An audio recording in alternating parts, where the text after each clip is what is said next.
He smirked, remembering how he called her just a housewife. But when colonels saluted her and their daughters wore mini flight suits saying, "Future pilots like mommy," his arrogance shattered. But before we dive into the full story, let me know where you're watching from and what time it is. Now subscribe to the channel and let's get started.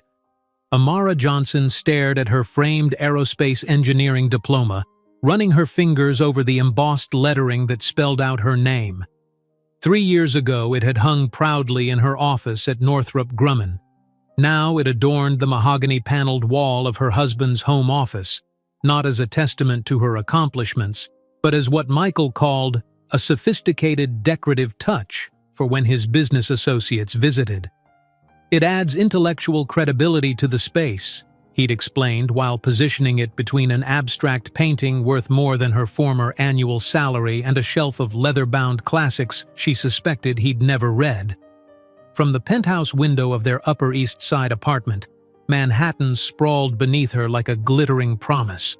She had achieved what millions dreamed of: marriage to a rising real estate magnate, a luxury apartment, financial security. Yet, as she gazed at her diploma, the glass between her fingertips and the parchment felt symbolic of the invisible barrier that had formed between the woman she'd been and the woman she'd become. The bathroom door across the hall called to her. Inside, hidden beneath a stack of monogrammed guest towels, lay a plastic stick that would change everything. 3 minutes later, Amara sat on the edge of the marble bathtub, tears streaming down her face as she stared at the 2 pink lines. Pregnant. The word echoed in her mind, setting off cascading emotions: joy, terror, hope, uncertainty. "We're having a baby," she whispered to her reflection, practicing the words she would say to Michael over the dinner she'd planned. Her hand instinctively moved to her still flat stomach. "I'm going to be a mother." 2 weeks later, Amara sat in her obstetrician's office, clutching the sides of the examination table as the ultrasound technician moved the wand across her abdomen. "Well, Mrs. Donovan, I see why your hormone levels were so high," Dr. Chen said with a smile. "You're carrying twins." "Twins?" Amara gasped, her eyes fixed on the monitor where 2 distinct shapes pulsed with life. "Congratulations," the doctor continued. "Everything looks healthy. I'd estimate you're about 8 weeks along." In the taxi home, Amara hugged her secret close, tears of joy streaming down her face as Manhattan traffic crawled around her. Twins, 2 babies, 2 heartbeats. The family she'd always wanted but had begun to think might never materialize in her marriage to Michael. That evening, Amara transformed their dining room. She'd spent hours preparing Michael's favorites: butter-poached lobster, truffle risotto, and chocolate souffle, and set the table with their finest china. Candles flickered across the tabletop, casting golden light across the room where she planned to share the news that would change their lives forever. When the elevator doors opened at 8:30, 2 hours after Michael had promised to be home, Amara straightened her dress and plastered on a smile. "You're late," she said, trying to keep disappointment from her voice. "Dinner's cold." Michael loosened his tie, barely glancing at the elaborate setup. "Had to close the Williamsburg deal. Davidson was being difficult about the terms." He noticed the candles, the wine glasses, one filled, one empty. "What's all this?" "I have news," Amara said, her heart pounding. "Something wonderful." He poured himself a scotch instead of the wine she'd selected. "Can it wait until tomorrow? I've had a hell of a day." "No," she said firmly, surprising herself. "It can't wait." Something in her tone made him look at her, really look at her, for the first time in weeks. He sat down, gesturing for her to continue. "I'm pregnant," Amara said, her voice trembling with emotion. "We're having twins." The silence that followed stretched for what felt like eternity. Michael's expression shifted from surprise to something colder, more calculated. "You're sure?" he finally asked. "Yes, 8 weeks. I've already had 2 appointments." He set his glass down carefully. "This is unexpected." "Unexpected but wonderful, right?" Amara prompted. reaching for his hand across the table. Michael pulled back slightly, just enough for her to notice. "You know, children aren't part of my strategic life plan, Amara. We discussed this." "We discussed waiting until the right time," she corrected. You thought wrong," he cut in, standing abruptly. "I need to process this. I have an early meeting tomorrow." He left her sitting alone at the table, surrounded by cooling food and flickering candles, the first cracks in her perfect life beginning to show. The following weeks brought a growing distance between them. Michael stayed later at the office, returned smelling of expensive whiskey, and slept in the guest room, claiming Amara's morning sickness disturbed his sleep. When they did speak, conversations revolved around his business deals and social obligations, never the babies growing inside her. 13 weeks into her pregnancy, Amara sat alone in their living room, watching snow fall over Central Park. Her hand rested on her slightly rounded belly as she tried to focus on the novel in her lap instead of the emptiness of the apartment. The elevator pinged at 11:30, and Michael emerged, snowflakes melting on his cashmere coat. Something about his purposeful stride set off warning bells in Amara's mind. "We need to talk," he said without preamble. Amara closed her book. "Yes, we do. You've been avoiding me for weeks." Michael removed his coat, draped it carefully over a chair, and poured himself a drink. The scent that wafted from him, expensive whiskey mingled with perfume that wasn't Amara's, told its own story. "I signed divorce papers today," he announced, tossing a thick manila folder onto the marble coffee table. "My lawyer will be contacting yours." The world tilted beneath Amara. "What lawyer?" "I don't have a lawyer, Michael. We aren't even discussing divorce." His laugh held no warmth. "Don't be naive. This marriage has run its course. The pregnancy just accelerated the inevitable." "The pregnancy?" Amara repeated, her protective hands moving to her stomach. "These are our children, Michael." He looked at her from across the room, eyes cold. "Let's be realistic, Amara. What are you now? A housewife with no ambition.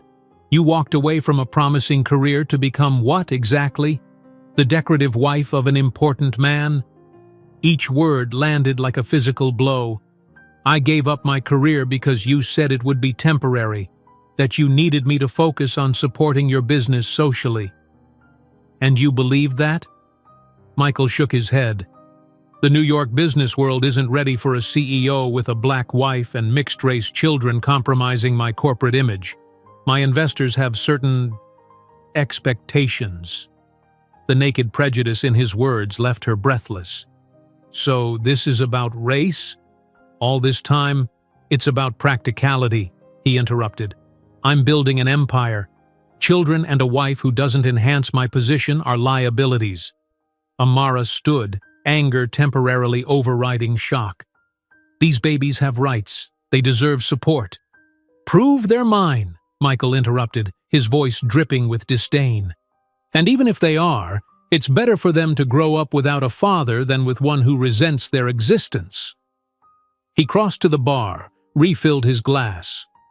"You have 1 week to accept the settlement offer in those papers. It's generous. $75,000. More than enough for a woman with no real qualifications." "And if I don't accept?" Amara asked, her voice barely audible. Michael's smile didn't reach his eyes. "Then I'll make this very difficult. My lawyer's against, well, whatever public defender you can afford. How do you think that will go while you're pregnant and emotional? How will you pay rent while fighting a legal battle?" Amara stared at the man she'd married, the man she thought had loved her, and saw only a stranger. "Who are you?" "I'm the man who's giving you a way out with some dignity intact," he replied. 1 week, Amara. Then things get unpleasant." The following 7 days passed in a blur of tears and panic. Amara called former colleagues only to discover how effectively she'd been isolated during her marriage. She consulted 2 lawyers, both of whom confirmed what she feared. Fighting Michael would be costly, protracted, and with her lack of current income nearly impossible to fund. On the final day, Michael supervised as Amara packed 2 suitcases of personal belongings. Nothing of significant value, no jewelry gifts, no artwork, none of the luxury items that had furnished their life together. "The car will take you to the airport," he said, checking his watch impatiently. "My assistant has your ticket to Columbus. I believe you mentioned having a distant cousin there once." Amara looked around the apartment that had been her home, at the spaces where she'd once imagined raising children. "You won't get away with this, Michael. Someday—" "Please spare me the dramatic prophecies," he interrupted. "You'll have a perfectly adequate life with the settlement. Many single mothers manage with far less." His driver appeared at the door. "Mrs. Donovan's luggage, sir?" "Yes, take it down. And Carter," Michael addressed the driver, "ensure Mrs. Donovan receives this envelope after arriving at the airport. It contains her final paperwork and settlement check." The driver nodded, his expression carefully neutral as he gathered Amara's bags. In the elevator, Amara stood rigidly beside the driver, refusing to let tears fall until she was alone. "For what it's worth, ma'am," the driver said quietly as they descended, "I've worked for many wealthy men in this city. The truly successful ones don't behave like Mr. Donovan." At the airport, after checking in for her flight, the driver handed her an envelope. "Good luck, Mrs. Donovan." Inside was a cashier's check for $75,000 and a note on Michael's personal stationery. "Consider this more than generous for someone with no real qualifications. Do not attempt contact." Amara stood at the terminal window, watching planes take off against the Manhattan skyline. 3 years ago, she'd arrived in New York full of ambition and promise, a brilliant aerospace engineer with a bright future. Now she was leaving with 2 suitcases, her framed diploma, and $75,000 to start a new life as a single mother of twins. As the plane lifted off, carrying her away from the city that had promised everything and delivered heartbreak, Amara couldn't possibly imagine that 15 years later, she would be the one looking down at Michael from above, with the power to destroy everything he had built with a simple no. The Columbus skyline bore little resemblance to Manhattan's glittering promise. As Amara's plane descended through gray clouds, she saw only modest buildings and sprawling neighborhoods, nothing like the architectural grandeur she'd left behind. Clutching her handbag containing Michael's check, she felt the weight of uncertainty pressing down on her shoulders. The terminal was nearly empty when she collected her 2 suitcases. No driver awaited her arrival, no luxury car idled at the curb. Instead, Amara hailed a taxi, wincing at the meter's start, even as she gave the address of an extended-stay hotel she'd hastily researched during her flight. "First time in Columbus?" the driver asked, eyeing her through the rearview mirror. "No," Amara replied quietly. "I went to Ohio State before moving to New York." "Coming back home then?" He nodded, misreading her situation entirely. Home. The word echoed hollowly. 3 weeks ago, home had been a penthouse with Central Park views. Now, home would be wherever she could afford to raise twins on $75,000, a sum that had seemed generous for approximately 15 minutes before the reality of single motherhood with no income set in. The extended stay hotel was clean but cheerless. Beige walls, beige carpet, beige bedspread. Amara set her suitcases down and sank onto the edge of the bed, finally allowing the tears she'd held back since leaving Manhattan. "This isn't the end," she whispered, hands cradling her growing belly. "This is just a detour." The next morning, Amara began apartment hunting. Each location proved more discouraging than the last.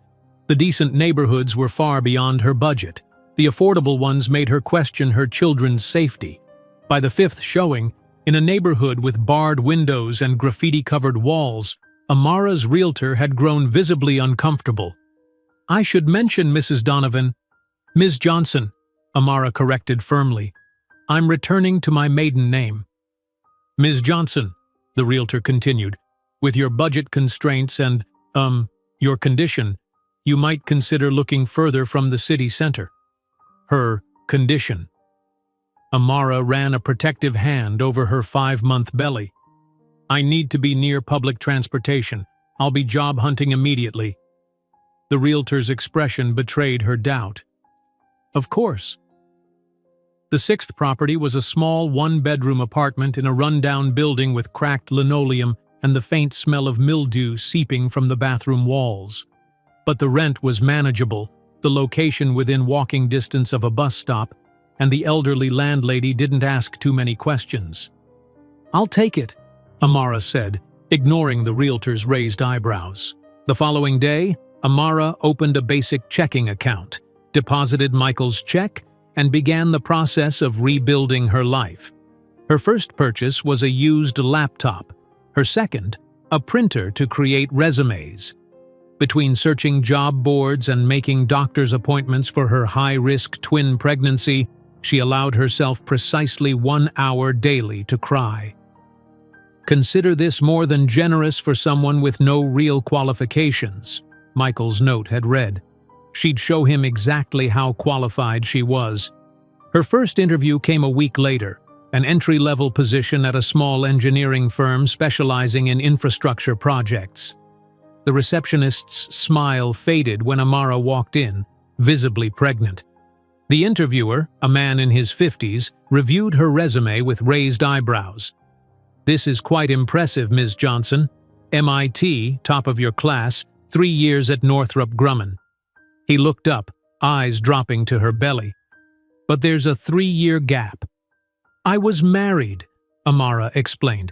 "My husband's career required significant social obligations that made maintaining my position difficult." "I see." His tone communicated everything. "And now you're available for full-time work?" "I am extremely motivated," Amara replied, sitting straighter. "My technical skills remain current and we're looking for someone with recent experience and—" He cleared his throat. "Complete availability. Training is intensive and projects often require overnight travel." The rejection was polite but unequivocal, as were the next 7. By her 8th interview, Amara had modified her approach. She downplayed her advanced qualifications and applied for administrative positions, hoping for any foothold in technical industries. "You're overqualified," the HR representative told her bluntly. "We can't match your previous salary and you'll leave as soon as something better comes along." "I need stability," Amara insisted. "I'm not looking for my previous salary. I'm looking for a start." The woman's eyes softened slightly. "Look, I'll be straight with you. Companies see a pregnant woman, especially one about to have twins, and they see medical leave, childcare issues, divided attention. It's not fair, but it's reality." Amara returned to her apartment, now furnished with a second-hand bed, a wobbly table, and 2 folding chairs. The walls remained bare except for her framed engineering diploma, a reminder of what she'd once been, what she could be again. That evening, she filed for unemployment benefits, the form's questions drilling home her new reality. Last employer? Reason for termination? Current living situation? Each answer felt like another step down from the life she'd known. With her 3rd trimester approaching and savings dwindling despite careful budgeting, Amara accepted a position as a receptionist at a medical office. The pay was barely above minimum wage, but the office manager didn't flinch at her pregnancy. "I have a master's in aerospace engineering," Amara mentioned during orientation. "Great," the manager replied, barely looking up from the scheduling software. "Then you'll have no trouble learning our appointment system." Each evening after work, Amara took on freelance data entry projects, typing medical records until her fingers cramped and her eyes burned. The extra income was essential. Her apartment needed baby furniture, her medical bills were mounting despite basic insurance, and the reality of childcare costs loomed like an approaching storm. 3 weeks into her new routine, Amara fell asleep at her laptop, waking to sharp pain radiating across her abdomen. Panic surged through her as she dialed 911, terrified of premature labor. The hospital's fluorescent lights were harsh against her exhaustion. "You're experiencing contractions from dehydration and overexertion," the doctor explained. "Bed rest for 72 hours, and you need to reduce your stress levels." Amara laughed bitterly. Reduce stress? I'm 5 months pregnant with twins, working 2 jobs, and living in an apartment with black mold in the bathroom. How exactly should I reduce stress? The doctor's expression was sympathetic but helpless. Is there anyone who can help you? Family? The father? No, Amara replied simply. There's no one. The 72 hours of enforced rest drained her meager sick leave. When she returned to work, her supervisor's smile seemed strained. We need reliability, Amara. Our patients depend on consistent scheduling. It won't happen again, she promised, knowing it was likely a lie. Her body was sending warnings she couldn't afford to heed. As January's bitter cold settled over Columbus, Amara's laptop pinged with an email notification, a monthly reminder from Michael's accounting department that her paltry support payment had been transferred. The amount covered barely 1/3 of her rent, and increasingly, the payments arrived late. When she called the listed number to inquire about the delay, a bored-sounding secretary answered, "Mr. Donovan is extremely busy. Financial matters are processed when scheduling permits." "These are support payments for his children," Amara replied, trying to keep her voice steady. "According to our records, Mr. Donovan has not acknowledged paternity," the woman replied coldly. "These are voluntary payments he may discontinue at his discretion." That night, sitting on her sagging mattress surrounded by piles of medical transcription work, Amara felt the weight of Michael's prediction crushing her. Was this truly all she was capable of now? Barely surviving, 1 paycheck away from disaster? The twins chose that moment to kick vigorously, as if protesting her despondency. Amara placed her hands on the spots where tiny feet pushed against her skin. "I'm sorry," she whispered. "You deserve better than this. Better than me falling apart." The following morning, Amara arrived at work to discover her hours had been reduced. "We're adjusting staffing levels," her supervisor explained without meeting her eyes. That evening, she stayed up until 3 in the morning completing additional data entry assignments, ignoring the warning signs of exhaustion. The next day, she nearly fainted at her desk. "Go home," her supervisor ordered. "And Amara, don't come back tomorrow. This isn't working out." 6 months after leaving Manhattan, Amara Johnson sat beside 2 second-hand cribs in her mold-infested apartment, tears streaming down her face. The twins had arrived 3 weeks early, Maya and Zoe, tiny but perfect, currently sleeping peacefully despite the persistent drip from the bathroom faucet that the landlord refused to fix. The birth had been complicated. An emergency C-section, 5 days in the hospital, and insurance that covered only 60% of the costs. Her meager savings were depleted. Her unemployment benefits were ending. The data entry company had stopped sending assignments when she couldn't meet deadlines during her recovery. Michael's words echoed in her mind. "You'll have a perfectly adequate life with the settlement. Many single mothers manage with far less." She looked around at the peeling wallpaper, at the water stains spreading across the ceiling, at her brilliant engineering diploma hanging incongruously on the wall above a broken radiator. Was this the adequate life he'd envisioned for her, for their daughters? "I can't do this," she whispered, tears falling onto her hospital-issued nursing gown. "I'm not strong enough." Maya stirred in her sleep, tiny fingers flexing. Beside her, Zoe made a soft cooing sound. Looking at their perfect faces, Michael's chin, her eyes, a beautiful blend of their features, Amara felt something shift inside her. These girls deserved more than a broken mother. They deserved more than the future Michael had predicted for them. Amara reached for her phone, scrolling through contacts until she found one she hadn't used in years. Her finger hovered over the number before finally pressing call. "Professor Carter's office," a voice answered. Amara took a deep breath. "This is Amara Johnson. I was Professor Carter's student 6 years ago. I need to speak with her about returning to engineering. One moment, please." As she waited, Amara gazed at her sleeping daughters. "I need her help to retake my career," she whispered. "Not for me, but for my daughters." That night, After placing the twins in their cribs, Amara opened a journal she'd purchased days earlier. On the first blank page, she wrote, "Michael believes he has buried us in the shadows. He doesn't know he has planted seeds that will grow beyond his imagination. One day, he will look to the sky and see that what he tried to destroy now flies higher than he will ever reach." That night, as she wrote those words by the dim light of a discount store lamp, Amara couldn't know that her old professor would not only help her return to studies, but would open the door to a career that would elevate her to heights Michael could never imagine. Professor Elizabeth Carter's voice emanated from the phone with the same authoritative warmth Amara remembered from her graduate seminars.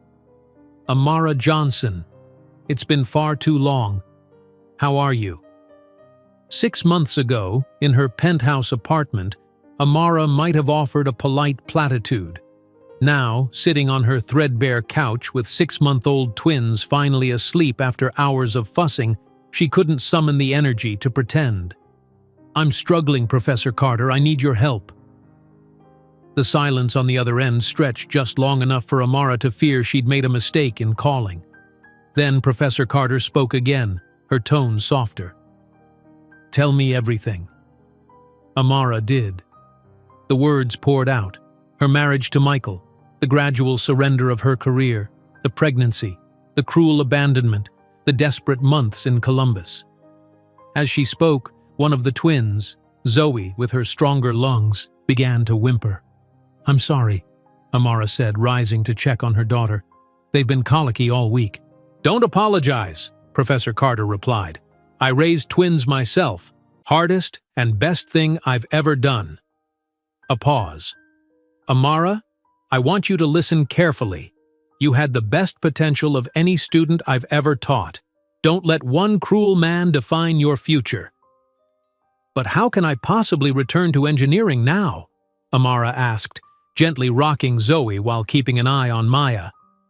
"I'm a single mother with no childcare, no recent experience, living in an apartment with mold growing up the walls." "One step at a time," Professor Carter said. "First step. Ohio State has a scholarship program specifically for women returning to STEM fields. The application deadline is Friday. I'm sending you the link now." As Amara put the twins down for their nap the following day, her ancient laptop pinged with an email notification. She navigated to her inbox, expecting another rejection from a job application.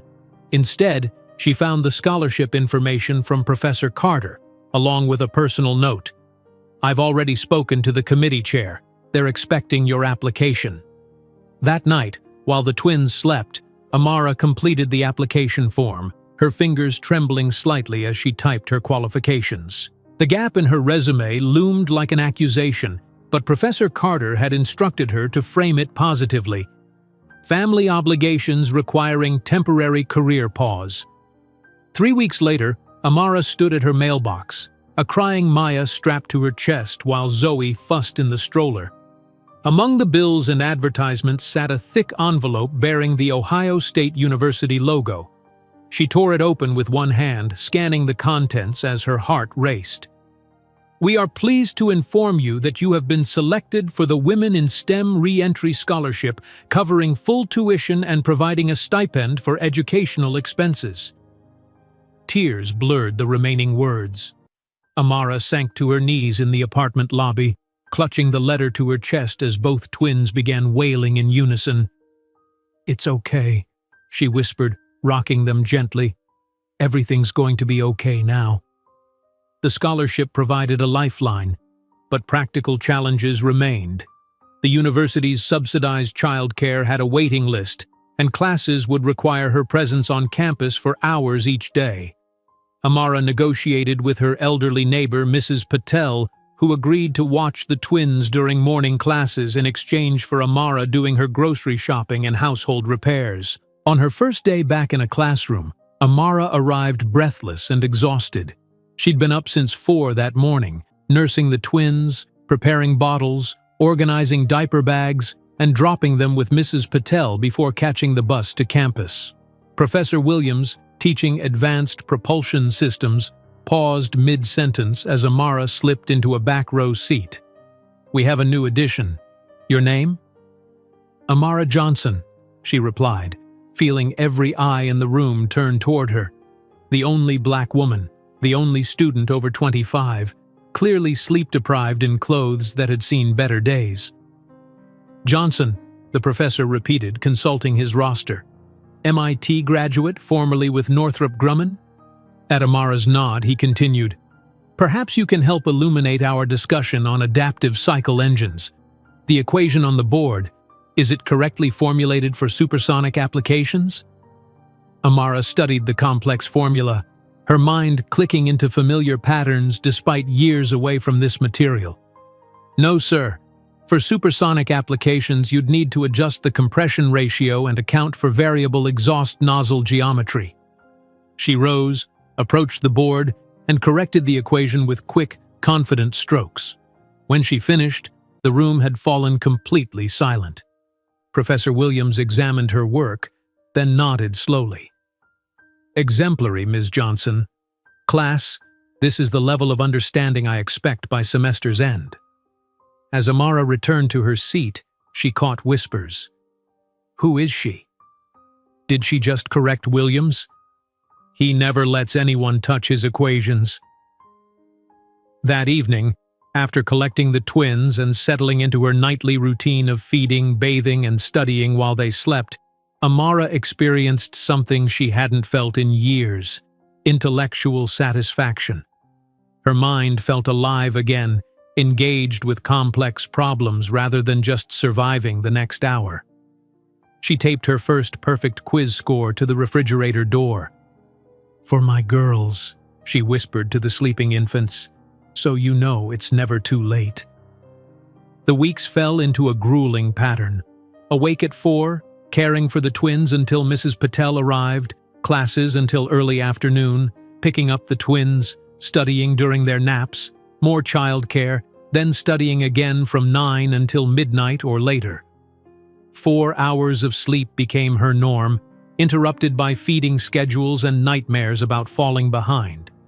Her course load focused on aerospace navigation systems, the field where she'd once shown the most promise. While other students complained about the workload, Amara absorbed everything with desperate efficiency. She didn't have the luxury of procrastination or social activities. 3 months into the semester, Professor Williams assigned a project developing navigation systems for hypersonic aircraft. Most students formed groups. Amara worked alone, using the twins' sleeping hours to design a system that incorporated innovations she'd been quietly considering for years. On presentation day, she stood before the class with dark circles under her eyes but fire in her voice. "My design incorporates quantum-resistant encryption protocols with adaptive navigation algorithms that can function even under extreme electromagnetic interference." A male student in the front row scoffed. "That's theoretically interesting but practically impossible with current computing limitations." "Actually," Amara continued unfazed, "I've run simulations demonstrating feasibility with existing hardware configurations, provided you optimize the signal processing architecture like this." She displayed a complex diagram that silenced the room. Professor Williams studied her work with growing interest. "This is publication-quality research, Ms. Johnson. Have you considered patent applications?" "Patents require money," Amara replied simply. That Friday, Professor Williams held her after class. The Air Force Research Laboratory from Wright-Patterson will be visiting next week. They're scouting potential talent and reviewing promising projects. I've recommended they examine your navigation system. The following Wednesday, Amara met Lieutenant Colonel James Davis from the Air Force Research Laboratory. He reviewed her project with increasing enthusiasm, asking technical questions that probed the depths of her understanding. "This is exceptional work," he finally said. "We've been searching for solutions to exactly these problems." "Thank you, sir," Amara replied, gathering her notes. "I should get going. I need to pick up my children." "Children?" Colonel Davis looked surprised. Amara hesitated, then decided on honesty. "I'm a single mother of 6-month-old twin girls." She braced for the familiar shift in expression, the cooling interest, the subtle dismissal. Instead, Colonel Davis nodded thoughtfully. "The Air Force values people who can manage multiple responsibilities under pressure," he said. "Have you considered our officer training program? With your qualifications, you could enter at an advanced level, continue your education fully funded, and your children would have access to base housing and support services." "I'm not military material," Amara objected. "With respect, Ms. Johnson, that's where you're wrong," Colonel Davis replied. "Your navigation system demonstrates exactly the kind of innovative thinking we need. The military isn't just about physical strength, it's about strategic minds and technical expertise." He handed her a business card. "Think about it. We offer stability, continued education, healthcare, and housing, all things that might benefit both you and your daughters."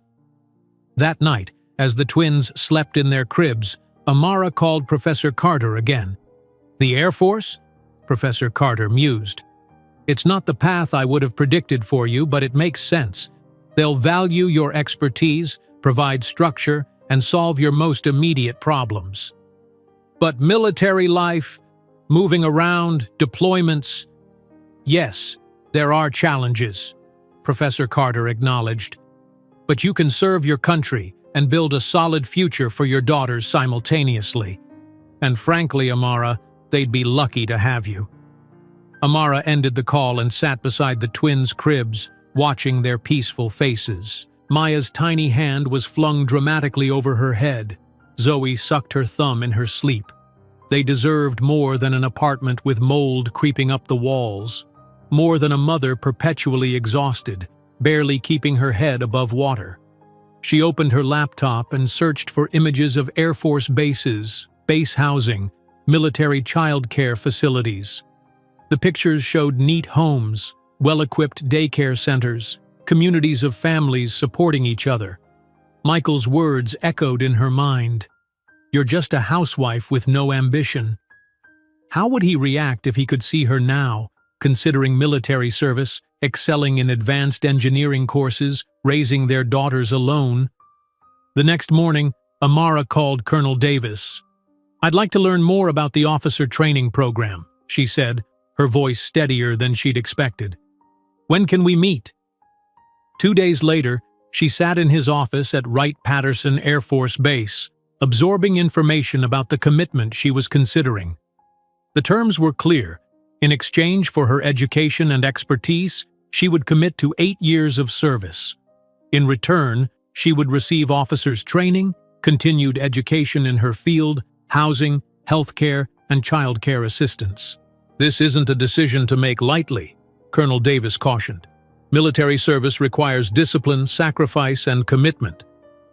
"I understand commitment," Amara replied, thinking of the twins waiting with Mrs. Patel. "And I understand sacrifice." As she signed the preliminary application papers, Amara felt a strange sense of rightness, as if all the broken pieces of her life were finally shifting toward a new configuration, stronger than before. As she signed the papers to join the officer training program of the Air Force, Amara didn't know she was taking the first step in a journey that would transform her from a rejected engineer into a respected lieutenant colonel, commanding the very type of technology Michael would one day beg to sell. The crisp morning air stung Amara's lungs as she completed her 5th mile, her boots striking the pavement in perfect rhythm. 5 years had transformed the hesitant engineering student into a lieutenant with impeccable posture and unwavering determination.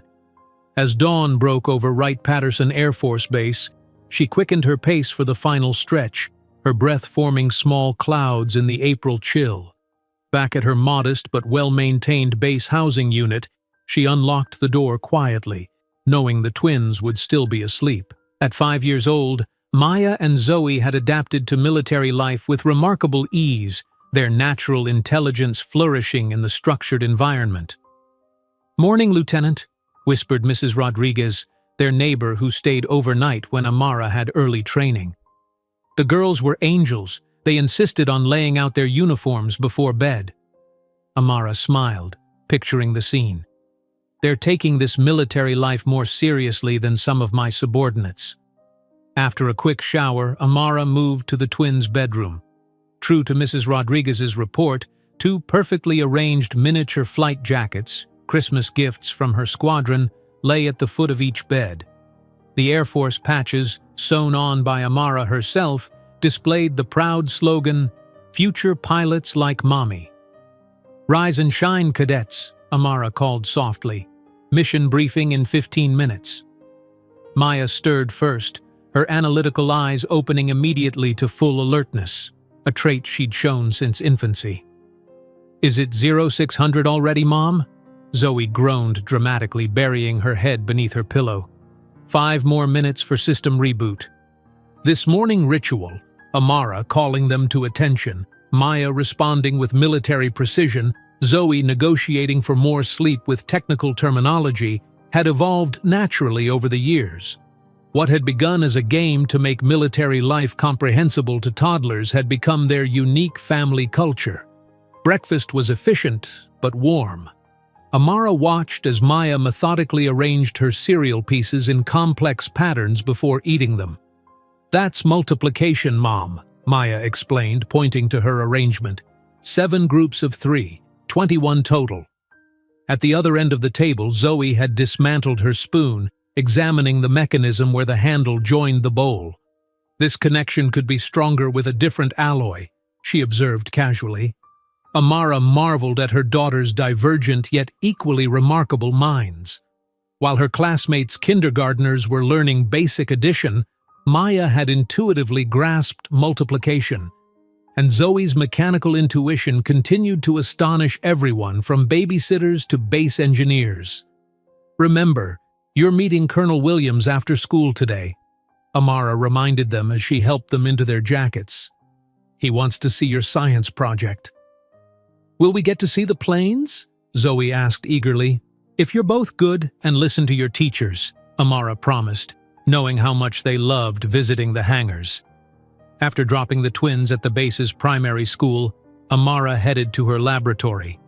For the past 18 months, she'd been developing a revolutionary navigation system for hypersonic aircraft, work that had earned her an accelerated promotion to lieutenant and the respect of senior officers who had initially doubted the single mother's commitment. "Lieutenant Johnson," called General Williams as she passed his office. "A moment, please." Amara stepped inside, standing at attention until he gestured for her to sit. At 58, Williams had become something of a mentor, recognizing her potential early and championing her advancement despite skepticism from traditional quarters. "Your presentation to the Joint Chiefs is scheduled for 1400 hours, he said, sliding a folder across his desk. "I've reviewed your final report. It's exceptional work." "Thank you, sir." Williams leaned back, studying her. 5 generals will be there, Johnson. Men who control billions in defense budgets. Men who aren't used to taking technical direction from a 30-year-old female lieutenant. "I understand, sir." "No, I don't think you do," Williams continued, his tone softer. "You think this is about convincing them your navigation system works. It's not. It's about showing them that you work, that a single mother can be exactly what the Air Force needs in its next generation of leaders." Amara swallowed hard. "No pressure, then." Williams smiled slightly. "You're ready. Now go finalize your presentation." 3 hours later, Amara stood before 5 stars worth of generals, her uniform pristine, her voice steady as she explained complex quantum-resistant encryption protocols and adaptive navigation algorithms. Gone was any trace of the broken woman who had once sat crying beside twin cribs in a mold-infested apartment. "The system maintains functionality even under extreme electromagnetic interference," she explained, pointing to simulation results. "Traditional navigation systems fail within 9 seconds of jamming initiation. Ours remains operational indefinitely." General Harrington, the most skeptical of the group, leaned forward. "These claims seem extraordinary, Lieutenant. What makes you so confident?" "Because I've tested every failure scenario personally, sir," Amara replied. "This system represents 3 years of development and 15,000 hours of simulations. I stake my reputation on its performance." When the presentation concluded, Williams approached with barely contained excitement. "They're approving full implementation, Johnson. Your system will be installed in the next generation of F-35s. The significance wasn't lost on Amara. Her design would protect pilots, men and women who would fly into danger knowing her work helped ensure their safe return. "There's more," Williams added. "Legal wants to meet with you about filing patent applications. This technology has significant commercial potential." That evening, as Amara drove the twins home from their school visit to the hangars, her phone rang.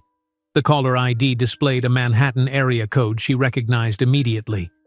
"Hello?" she answered, activating the car's speakerphone.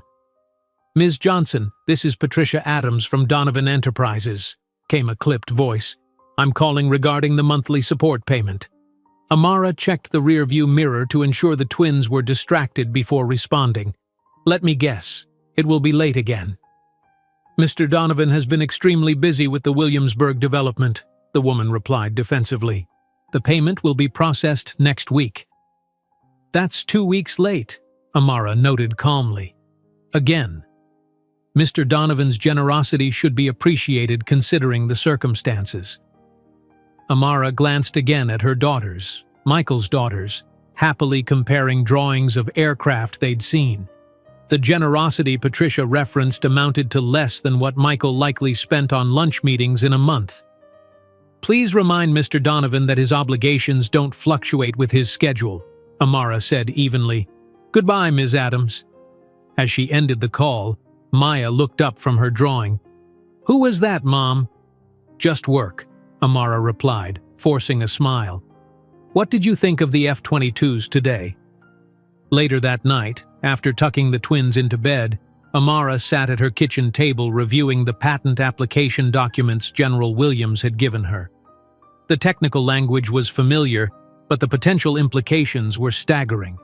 If approved, her innovation would not only advance military capabilities, but also generate royalties from commercial applications. A knock at the door interrupted her thoughts. Colonel Williams stood on her porch, holding a bottle of champagne. "Thought we should celebrate properly," he said with a rare smile. "May I come in?" Over modest glasses of champagne at her kitchen table, Williams explained the significance of what had happened that day. "The patent royalties alone could set you and the girls up for life, Johnson, but more importantly, you've put yourself on the fast track for promotion." "I'm just doing my job, sir." "No, you're doing exceptional work while raising 2 remarkable children," he corrected. "Speaking of which, Maya's kindergarten teacher called me directly today. Did you know your daughter corrected her math lesson?" Amara winced. "I'll talk to Maya about respecting authority." Williams laughed. The teacher wasn't complaining. She was asking if Maya could be placed in advanced programs. Apparently, she solved multiplication problems meant for 3rd graders. He shook his head in amazement. "And Zoe completely disassembled and reassembled a clock during free time. These aren't ordinary children, Johnson." "They're special," Amara agreed softly. "They're extraordinary," Williams corrected. "Like their mother." After Williams left, Amara checked on the sleeping twins. Maya's books on mathematics lay scattered across her bed, material meant for children 3 times her age. In Zoe's bed, small mechanical parts were carefully arranged on a cloth, a halfway disassembled toy helicopter, her current project. Amara's phone buzzed with an email notification. Opening it, she found a news alert about Michael Donovan's latest real estate development in Brooklyn, a 40-story luxury high-rise with his name emblazoned across the top in golden letters. The article quoted him extensively about his visionary approach and uncompromising standards. A photo showed Michael at a ribbon-cutting ceremony smiling broadly, a slender blonde woman on his arm. He looked exactly as Amara remembered, handsome, confident, impeccably dressed, the very image of success. For a moment, old pain threatened to surface. Then Amara glanced at her daughter's peaceful faces, at her lieutenant's uniform hanging neatly for tomorrow, at the patent documents spread across her table. She closed the email without finishing the article. The following morning brought the news that her patent application had been expedited due to military significance. By afternoon, she received confirmation that it had been approved, the first of what would eventually become 5 patents, each more valuable than the last. At the promotion ceremony 6 months later, Maya and Zoe stood proudly beside Amara as General Williams replaced her lieutenant bars with captain's insignia. The twins, solemn with the responsibility, were allowed to pin the new rank to their mother's uniform while the assembled officers applauded. "Captain Johnson has demonstrated exceptional technical innovation and leadership," Williams announced. "Her navigation system is being implemented across our F-35 fleet and has generated significant interest from our NATO allies." As Amara stood at attention, her daughters perfectly mimicking her posture beside her, she couldn't help but remember Michael's dismissive words, "You're just a housewife with no ambition." How wrong he had been. That evening, Amara received an official letter confirming her patent royalties would begin the following quarter. The estimated annual income, $2 million, seemed impossible. She read the figure 3 times before accepting its reality. Sitting on the porch of her base housing unit, watching the twins ride bicycles with military precision around the driveway, Amara allowed herself a moment of pure satisfaction. 5 years ago, she'd been abandoned, pregnant, and desperate. Now she commanded respect. Her innovations protected American lives, and her daughters thrived. While celebrating her first patent with the girls over homemade ice cream, Amara couldn't possibly imagine that this was merely the beginning. That in the years to come she would not only surpass Michael in influence but would hold the power to determine his financial fate with a single decision. 5 years passed like the supersonic aircraft Amara now commanded, a blur of achievements, challenges, and growth. The modest office where she now sat reflected her transformation. Walls adorned with framed patent certificates, military commendations, and photographs of the twins at various ages. At 35, Major Amara Johnson had become a formidable presence at Wright-Patterson Air Force Base, her reputation extending far beyond Ohio to the Pentagon's highest corridors. A knock interrupted her review of classified flight data. "Enter!" she called, straightening her already immaculate uniform. Captain Rodriguez stepped in, saluting crisply. "The financial officer asked me to deliver this personally, Major." He handed her a sealed envelope. "Apparently, it's something worth celebrating." Amara thanked him and waited until the door closed before opening the envelope. Inside was a quarterly financial statement that made her breath catch. "Major Johnson," the document began, "we are pleased to inform you that royalties from your patented technologies have generated $3 million this quarter, bringing your annual total to $7 million. As requested, 60% has been directed to your diversified investment portfolio, 30% to educational trusts for Maya and Zoe Johnson, and 10% to the Air Force Families Foundation." The figures seemed almost unreal, a far cry from the days when she had counted pennies for bus fare.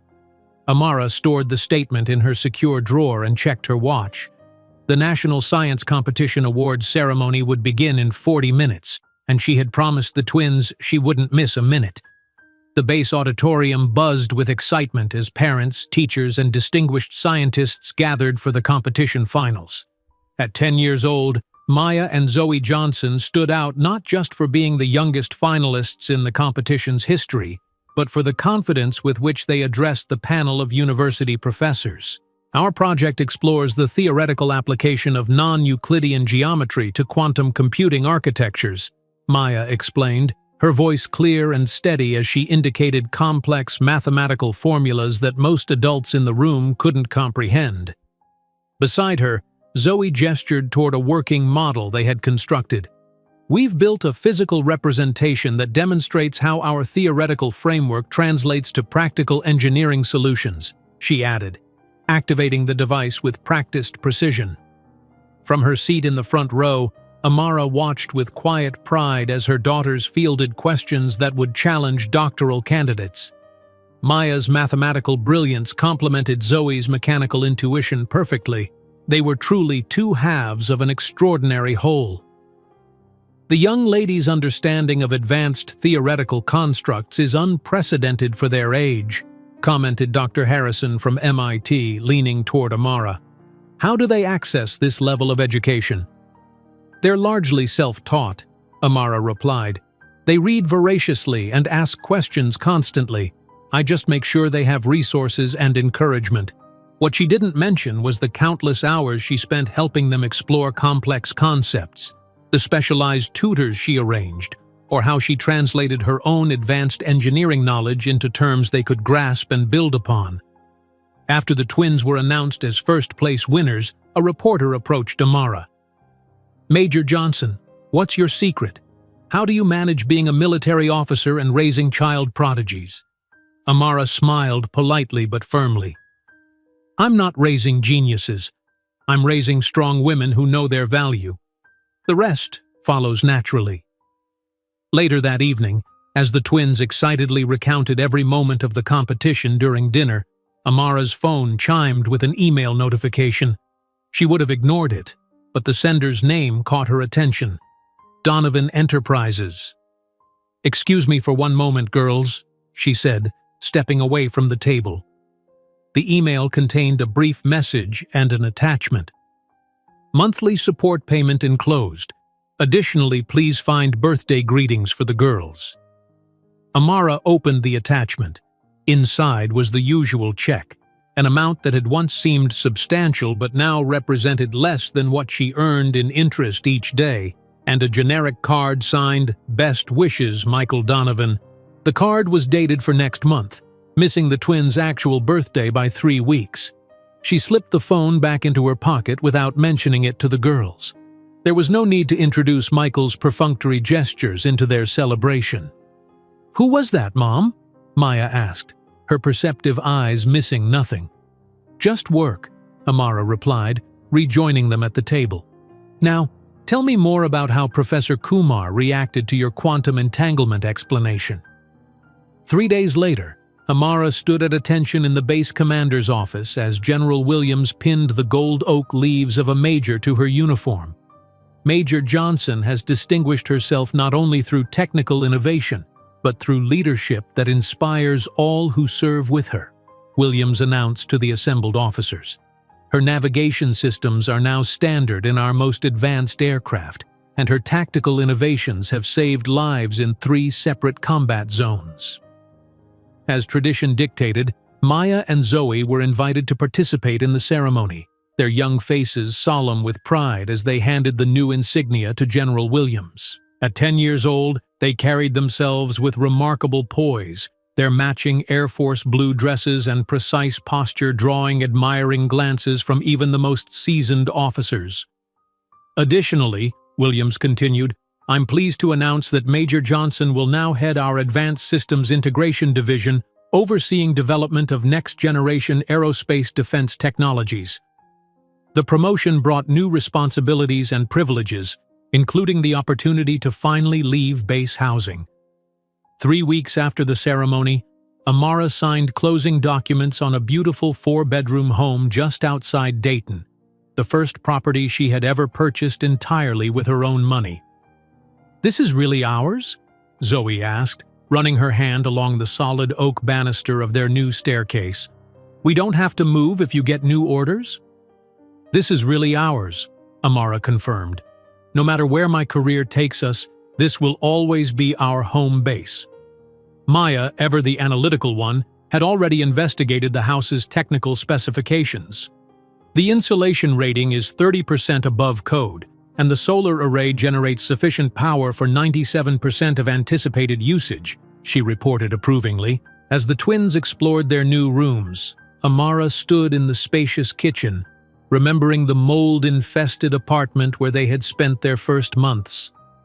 The contrast couldn't have been more stark, from crumbling linoleum to polished hardwood, from leaking faucets to state-of-the-art appliances, from desperation to security. That evening, after the twins had gone to bed, Amara sat on the back porch of their new home, enjoying the peaceful garden and the knowledge that this sanctuary belonged completely to them. Her tablet chimed with a news alert, a habit she'd never quite broken, keeping peripheral awareness of Michael's world. The headline made her sit up straighter. Donovan launches new tech venture, billionaire pivots from real estate to defense contracting. The article described Michael's newest enterprise, Donovan Technologies, formed to leverage cutting-edge innovation in the lucrative defense sector. A photograph showed him at the company launch, looking slightly older but still projecting the same confident charm that had once captivated Amara. After dominating New York real estate for over a decade, Michael Donovan sets his sights on the billions available in defense contracts, the article stated. Industry analysts express skepticism about Donovan's lack of technical background, but the charismatic CEO dismisses concerns. "I hire the best minds in the business," Donovan told reporters. "My strength has always been recognizing opportunity and executing flawlessly." Amara closed the article, a strange calm settling over her. The defense world was her territory now, a complex ecosystem of technological innovation, military protocols, and government relationships that couldn't be navigated by charm and money alone. If Michael thought he could simply buy his way into this sphere, he would learn a harsh lesson in due time. 6 months into her role as division head, Amara found herself in the Pentagon briefing senior military leadership on quantum-resistant communication systems. As she concluded her presentation, the Air Force Chief of Staff approached. "Exceptional work, Major," he said. "Your reputation is well-deserved. I understand your daughters are equally impressive, accepted to advanced programs at Stanford and MIT." "Yes, sir," Amara confirmed, pride evident in her voice.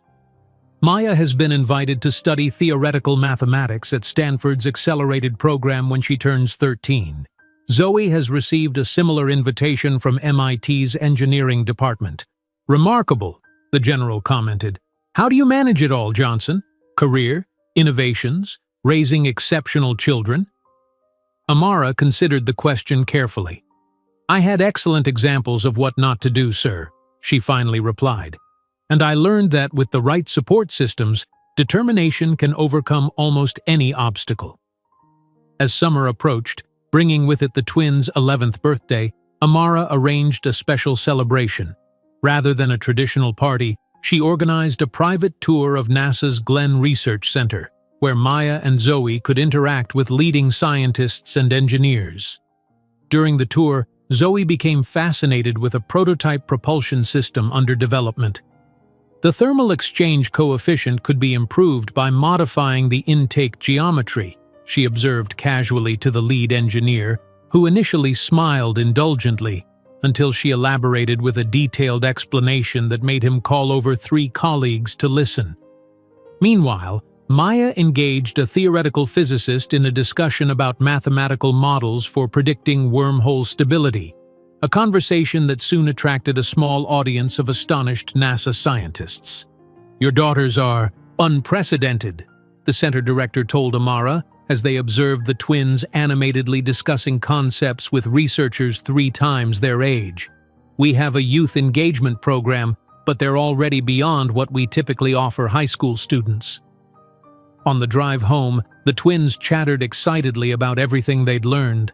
Amara listened, occasionally asking questions that pushed their thinking further, nurturing their natural curiosity with the same care she'd once given to her engineering projects. "Mom," Maya said suddenly during a lull in conversation, "why doesn't our father ever try to know us? The other kids have fathers, or at least know who they are." The question, though anticipated for years, still caused Amara's heart to tighten. She had always answered their questions honestly, believing they deserved truth rather than comfortable fictions. "He made a choice a long time ago," she explained, keeping her eyes on the road. "He decided that his career was more important than being part of our family." "Was it because of us?" Zoe asked quietly. "Were we not good enough?" Amara pulled the car to the side of the road, turning to face her daughters fully. "Listen to me very carefully," she said, her voice firm. "His choice had nothing to do with your worth and everything to do with his character. He believed a family would limit his success, but looking at what we've achieved together proves how wrong he was. After a moment of silence, Maya nodded thoughtfully. Then we'll prove he was wrong about everything. We already have, Amara assured them, starting the car again.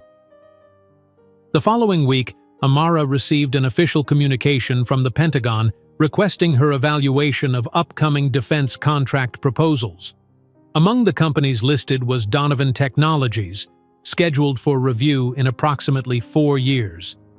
As she saw Michael's company name in the official document, Amara felt an odd sense of symmetry forming. 15 years ago, he had judged her worthless and without prospects, abandoning her when she was most vulnerable. Now, through a twist of fate neither could have anticipated, his financial future would depend directly on her technical evaluation. The Pentagon document with Michael's company name lay on Amara's desk, a strange bridge between past and future. She closed the file, focusing instead on the more immediate challenges ahead. 3 years had passed since that notification, and the trajectory of her life had continued its remarkable ascent. The dawn light streamed through the windows of the secure briefing room as Tenente Colonel Amara Johnson, now 38, addressed the assembled Joint Chiefs and Intelligence Directors. Her presentation on quantum-resistant encryption protocols commanded the complete attention of everyone present, men and women who controlled America's military strategy and trillion-dollar budgets. The implementation across our F-35 fleet has been completed ahead of schedule, Amara explained, gesturing to the classified performance metrics displayed behind her. Test results exceed expectations by 37%, with no degradation under extreme electromagnetic interference. Secretary of Defense Harrison nodded appreciatively. Colonel Johnson, your contributions to national security continue to impress. I understand this is your 5th patented innovation. Yes, sir, Amara confirmed, though I consider my greatest accomplishment to be the team we've built. Their combined expertise has accelerated our capabilities significantly. The humility was genuine but unnecessary. Everyone in the room knew that Amara Johnson had personally revolutionized aerospace defense systems, creating technologies that foreign intelligence agencies would sacrifice operatives to obtain. After the briefing, Admiral Chen approached her.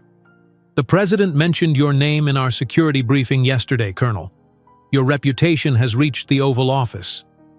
Amara maintained her professional composure, but inside, a wave of vindication washed over her. From abandoned wife to presidential recognition, a journey that would have seemed impossible in those desperate days in Columbus. Back at Wright-Patterson, Amara checked her secure tablet for the daily update from Maya and Zoe. At 13, the twins had begun accelerated university programs, Maya at Stanford's Theoretical Mathematics Department and Zoe at MIT's Engineering School. Despite the geographic separation, they maintained their extraordinary connection, collaborating on projects that merged Maya's theoretical brilliance with Zoe's practical applications. Today's video call caught them in MIT's Advanced Materials Lab, where professors had granted Zoe unprecedented access despite her age. Maya was visiting for their joint research project, both girls wearing lab coats emblazoned with their respective universities' logos. "Mom, you won't believe what happened," Maya began, her eyes alight with excitement. "Professor Tanaka asked me to present my paper on multidimensional mathematics at the international conference next month. And NASA called about my propulsion system," Zoe added, barely containing her enthusiasm. "They want to test a prototype." Amara beamed with pride. "That's extraordinary, both of you. Have you been sleeping enough? Eating properly?"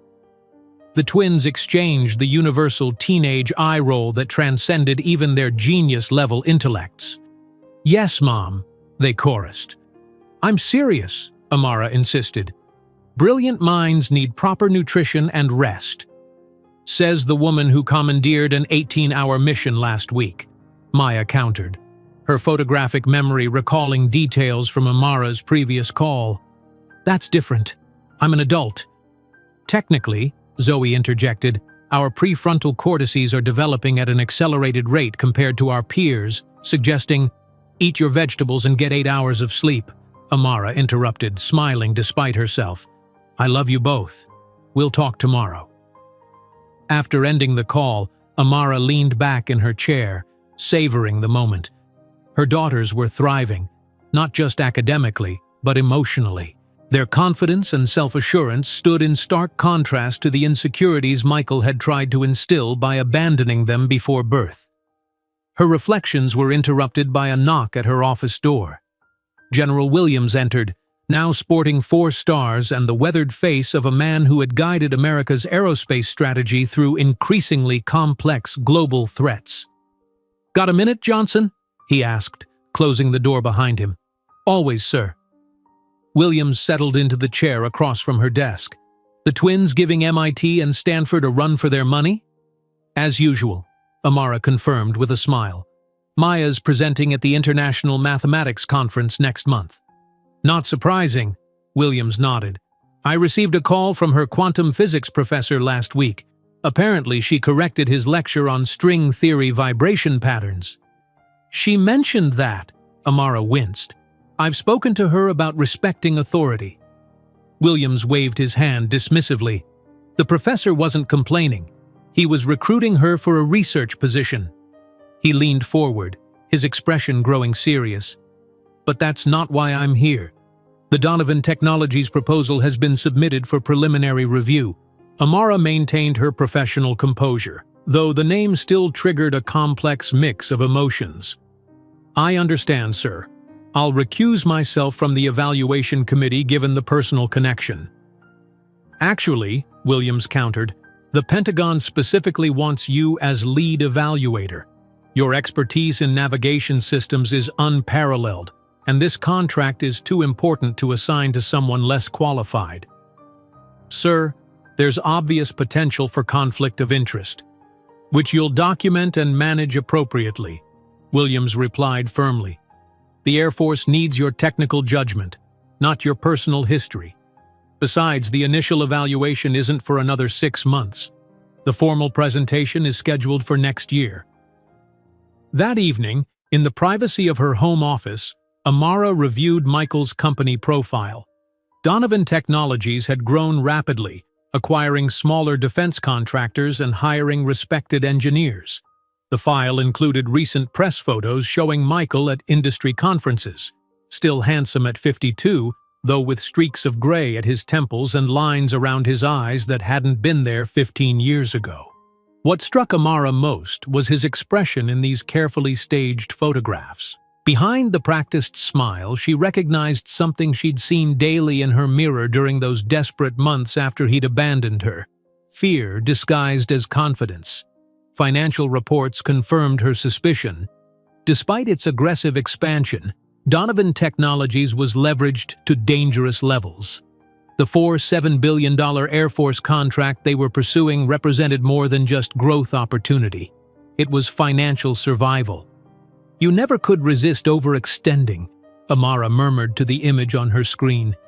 The Michael she had known always reached beyond his grasp, convinced his charm and connections would save him when the numbers didn't add up.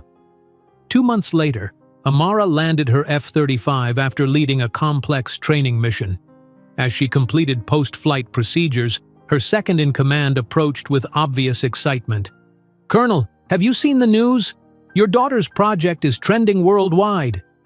Maya and Zoe had presented their joint research at the National Science Foundation's annual conference.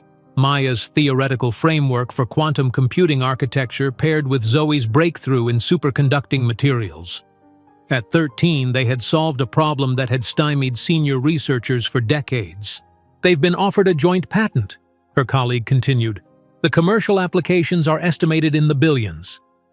That evening, during their video call, Amara found the twins surprisingly subdued despite their triumph. "What's wrong?" she asked immediately, maternal instinct detecting their unease across thousands of miles.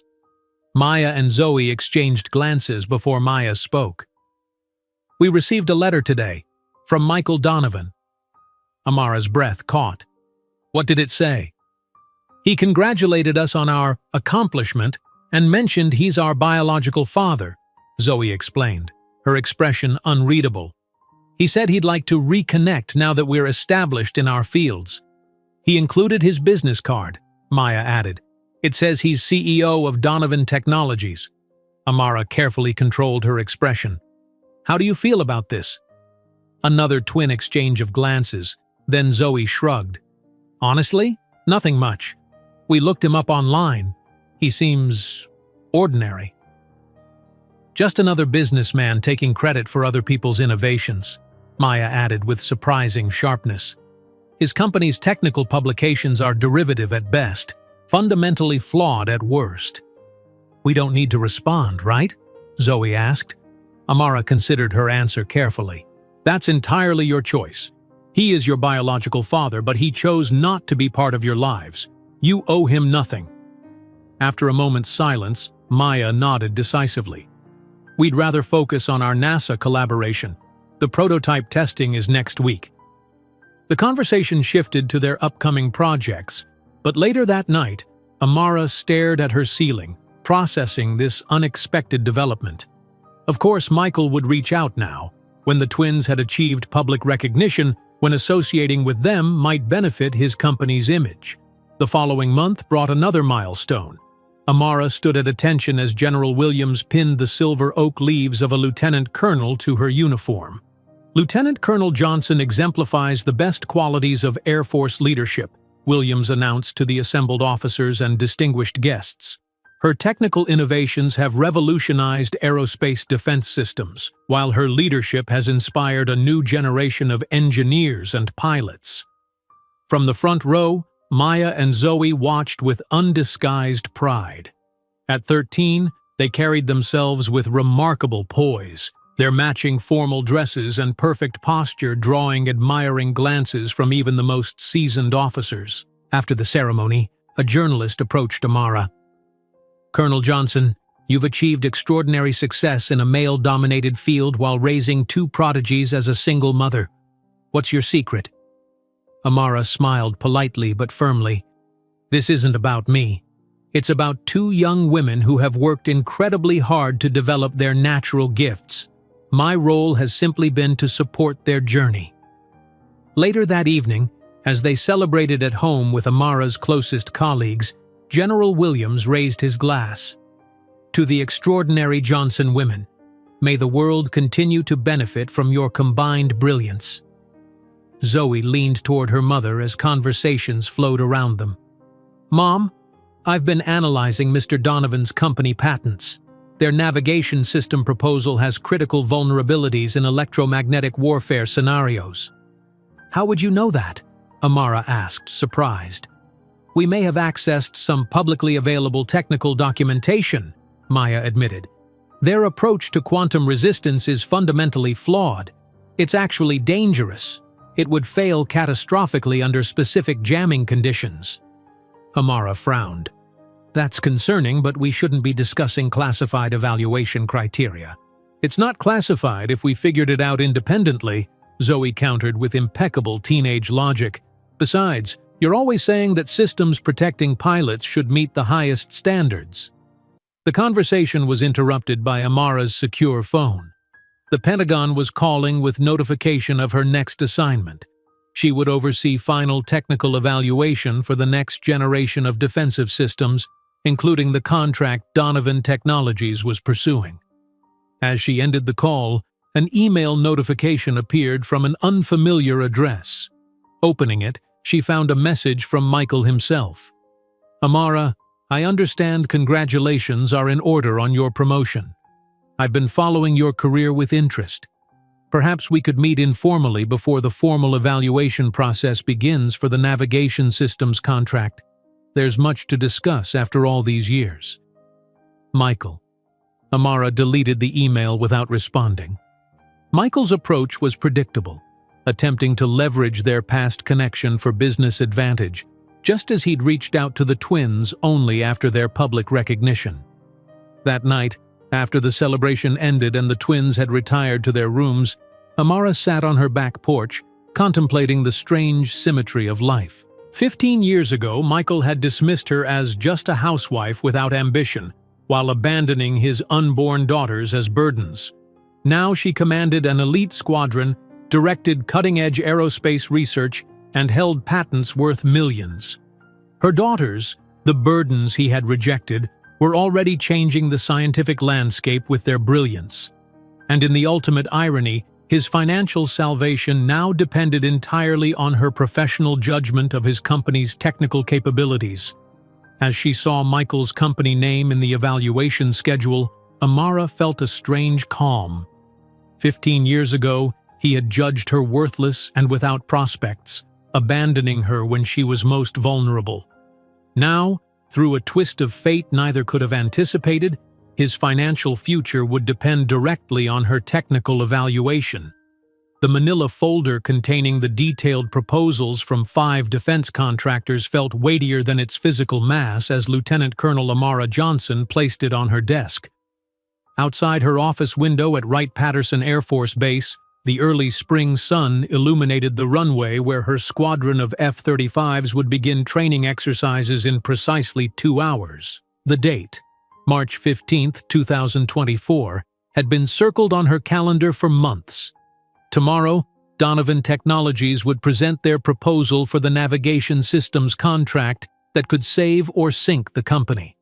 Amara opened the folder, methodically reviewing each technical specification. Despite knowing Michael's company would be among the presenters, she approached each proposal with clinical detachment. Lives depended on her objectivity. The pilots who would rely on these systems couldn't afford her personal history to influence professional judgment. "Mom, we found something interesting in the Donovan Tech proposal." Maya's voice came through Amara's secure tablet. The video showing both twins in Maya's Stanford dormitory room, surrounded by digital displays filled with equations. "Good morning to you too," Amara smiled, glancing at her watch. "It's 4 in the morning in California. Have you been up all night?" "Time is a social construct," Zoe replied with a dismissive wave, her MIT sweatshirt rumpled from what had clearly been an all-night analysis session. "Look at this navigation algorithm they're proposing." Maya pulled up a complex mathematical model. Their quantum encryption approach assumes stable electromagnetic conditions, but in combat scenarios, the encryption would collapse within 9 seconds of targeted jamming. Amara completed the thought, impressed despite herself. "How did you access their proposal? That's classified material." The twins exchanged their characteristic glance of shared understanding. "We didn't access the proposal," Maya clarified. "We reconstructed it from their published technical papers and patent applications. Their fundamental approach is consistent across their public research," Zoe added. "The vulnerability is systemic to their entire navigation architecture." Amara leaned back in her chair, torn between maternal pride and professional concern. At 15, her daughters could reverse engineer classified defense proposals using only public information, a testament to their extraordinary intellects and a worrying security implication. "You shouldn't be analyzing this, classified or not," she reminded them gently. "There's a reason I'm keeping my evaluation process separate from our home life." "We know," Maya acknowledged. "But as future engineers responsible for ethical technology development—" "Nice try," Amara interrupted with a knowing smile. "Go to bed. I'll call you tomorrow after the presentations." After ending the call, Amara returned to her review, noting with professional detachment the exact vulnerability her daughters had identified in Donovan's proposal. The technical flaw wasn't merely theoretical, it could endanger pilots in combat situations. No matter who had developed it, she couldn't recommend a system with such a fundamental defect. A knock at her door interrupted her thoughts. General Williams entered, his weathered face serious. "I've just received word that Michael Donovan himself will be presenting tomorrow," he said without preamble. "Not just his technical team." Amara maintained her composure. "That's not unusual for a contract of this magnitude." "Donovan rarely makes technical presentations," Williams continued. "Intelligence suggests his company is leveraged to the breaking point. This contract isn't just growth opportunity, it's survival." "My evaluation will remain strictly technical, sir," Amara assured him. Williams studied her carefully. The twins still planning to attend as part of their educational program? Yes, sir. They've been studying procurement processes.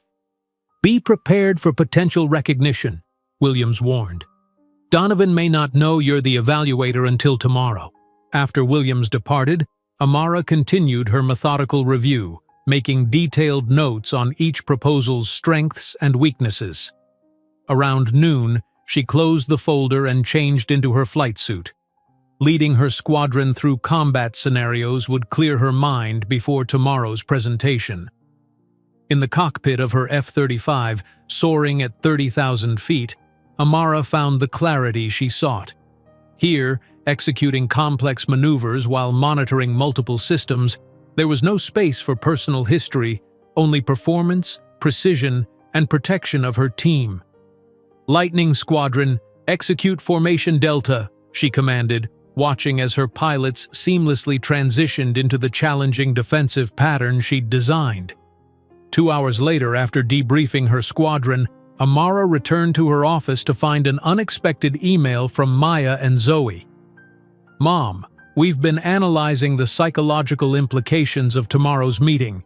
Based on attachment theory and stress response patterns, we recommend maintaining professional distance while acknowledging shared biological connection if directly addressed. Also, we're wearing our formal Navy dresses tomorrow. Love you. P.S. We got perfect scores on our quantum physics midterms." Amara smiled at the characteristic blend of emotional insight, practical planning, and casual academic brilliance. Her daughters had developed into remarkable young women, perceptive, resilient, and unfailingly supportive of each other. That evening, as Amara prepared dinner in her kitchen, the news played quietly on her tablet. A business report mentioned Donovan Technologies' recent stock volatility, with analysts speculating about the company's dependence on the upcoming Air Force contract.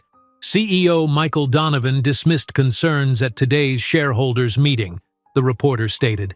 Donovan insists the company's innovative navigation systems are guaranteed to secure military contracts worth billions. Trading was temporarily halted when shares dropped 17% after financial disclosures revealed significant debt obligations coming due next quarter. The screen showed Michael at a podium, older but still projecting the confident charm that had once captivated her.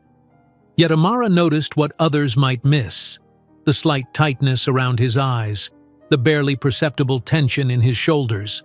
Signs she recognized from their marriage whenever a deal was in danger of collapsing. Turning off the news, Amara focused instead on reviewing her notes one final time. Tomorrow's decision would be based solely on technical merit, regardless of who stood at the presentation podium. The next morning dawned clear and cold. Amara dressed with particular care in her formal uniform, each medal and commendation precisely placed. The twins would meet her at the base. They had flown in yesterday and stayed with family friends, giving themselves time to adjust to the time zone difference. As Amara drove through the security checkpoint, she reflected on the strange symmetry of fate. 15 years ago, she had left New York with nothing but 2 suitcases and Michael's dismissive prediction of her future. Now she commanded respect throughout the defense establishment. Her innovations protected American lives, and her daughters excelled beyond all expectations. Whatever happened today, she had already won the most important victory, proving Michael's assessment of her worth catastrophically wrong. The base auditorium was meticulously prepared for the presentation. Senior officers, technical experts, and procurement specialists filled the rows of seats, creating an atmosphere of focused anticipation. Amara took her position at the central evaluation table, reviewing her notes as the room filled. At precisely 900 hours, the side door opened and Maya and Zoe entered, immediately drawing attention. Despite being only 15, they carried themselves with remarkable poise. Their matching navy dresses, conservative but elegantly tailored, complemented their miniature versions of Air Force officer jackets, gifts from Amara's squadron for their last birthday. The patches reading Junior Scientific Advisor had been presented by General Williams himself during a base ceremony. "Good morning, Colonel," Maya greeted formally, aware of the professional setting. "Maya? Zoe?" Amara nodded with equal formality, though her eyes conveyed maternal warmth. "The presentation will begin shortly. Please take your seats in the observer section." As the twins moved toward their designated seats, Amara noticed several generals nodding respectfully to them. Their reputation had spread throughout military leadership, with some already speculating about future roles in defense research. At 9:15, the main doors opened. Michael Donovan entered, followed by his technical team. Amara observed him with clinical detachment. The bespoke suit that probably cost more than a lieutenant's monthly salary, the Rolex watch glinting at his wrist, the carefully maintained physique of a man fighting time with expensive trainers and nutritionists. For a moment he surveyed the room with the confidence of someone accustomed to commanding attention. Then his eyes reached the central evaluation table, and Amara watched the precise moment of recognition, the slight widening of his eyes, the almost imperceptible step backward, the momentary slack in his carefully composed expression. General Williams stepped forward. "Mr. Donovan, welcome to Wright-Patterson. Allow me to introduce our lead technical evaluator, Lieutenant Colonel Amara Johnson, commander of our elite F-35 squadron and director of our Advanced Systems program." Michael recovered quickly, extending his hand with practiced charm. "Colonel Johnson, it's a pleasure to meet you." "Mr. Donovan," Amara replied evenly, shaking his hand with professional courtesy, neither her expression nor her tone betraying their history. Michael's eyes darted briefly around the room, landing on the twins in their observer seats. The resemblance was unmistakable. They had his eyes, though without his guarded calculation, and Amara's elegant bone structure. "These are my daughters, Maya and Zoe," Amara continued, her voice remaining perfectly neutral. "They're participating as part of their educational program." The twins approached with the careful observation of scientists examining an interesting specimen. "Mom, is this the man from Donovan Technologies that the Pentagon mentioned?" Maya asked, her analytical gaze assessing Michael with academic interest. "Yes, dear. Our task today is to evaluate whether his company deserves the trust of the American government," Amara replied calmly. Michael's expression flickered between shock and confusion as he processed the twins' complete lack of recognition. They viewed him not as their biological father, but merely as another defense contractor seeking military approval.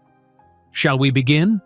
General Williams suggested, gesturing toward the presentation area.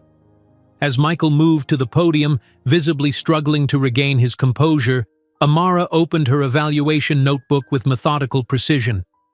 Whatever personal history lay between them would remain irrelevant to her professional assessment. The presentation began, Michael's usual confident delivery undermined by frequent glances toward Amara and the twins.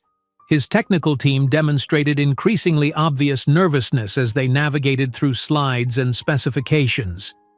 When the question period began, Amara directed her inquiry precisely to the navigation system's vulnerability, the same flaw her daughters had identified. "Mr. Donovan, your proposal for the inertial navigation system presents critical vulnerabilities in advanced electronic warfare scenarios," she noted, displaying complex equations she had written during the presentation. "As a pilot who has tested similar systems under actual combat conditions, I can assure you this flaw would put lives at risk." The room fell silent. Michael's engineers exchanged nervous glances. The flaw was evidently known internally, but they had hoped it would go unnoticed in preliminary evaluation. More devastating still was when Maya raised her hand. "Excuse me, may I ask a technical question?" When authorized, the teenager presented a sophisticated mathematical analysis that completely dismantled another aspect of the project. "Impressive observation, Cadet Johnson," commented a general, while Michael watched, stunned, as his biological daughter expertly demolished years of his engineering team's work in minutes. By the presentation's end, the verdict was clear before being announced. "Mr. Donovan, your proposal presents critical flaws that compromise our pilot's safety," Amara declared formally. "As a commander responsible for human lives, I cannot recommend that the Pentagon proceed with your company." As attendees began filing out, Michael approached Amara desperately. "Amara, can we talk privately?" "That's Colonel Johnson to you, Mr. Donovan," she corrected, maintaining her composure. "And yes, we can speak for 5 minutes." As she indicated a private conference room adjoining the auditorium, Amara couldn't possibly foresee that their conversation would represent not merely a professional rejection, but Michael's final reckoning with the magnitude of his mistake 15 years earlier. The conference room door closed with a soft click that seemed to seal away the professional world outside.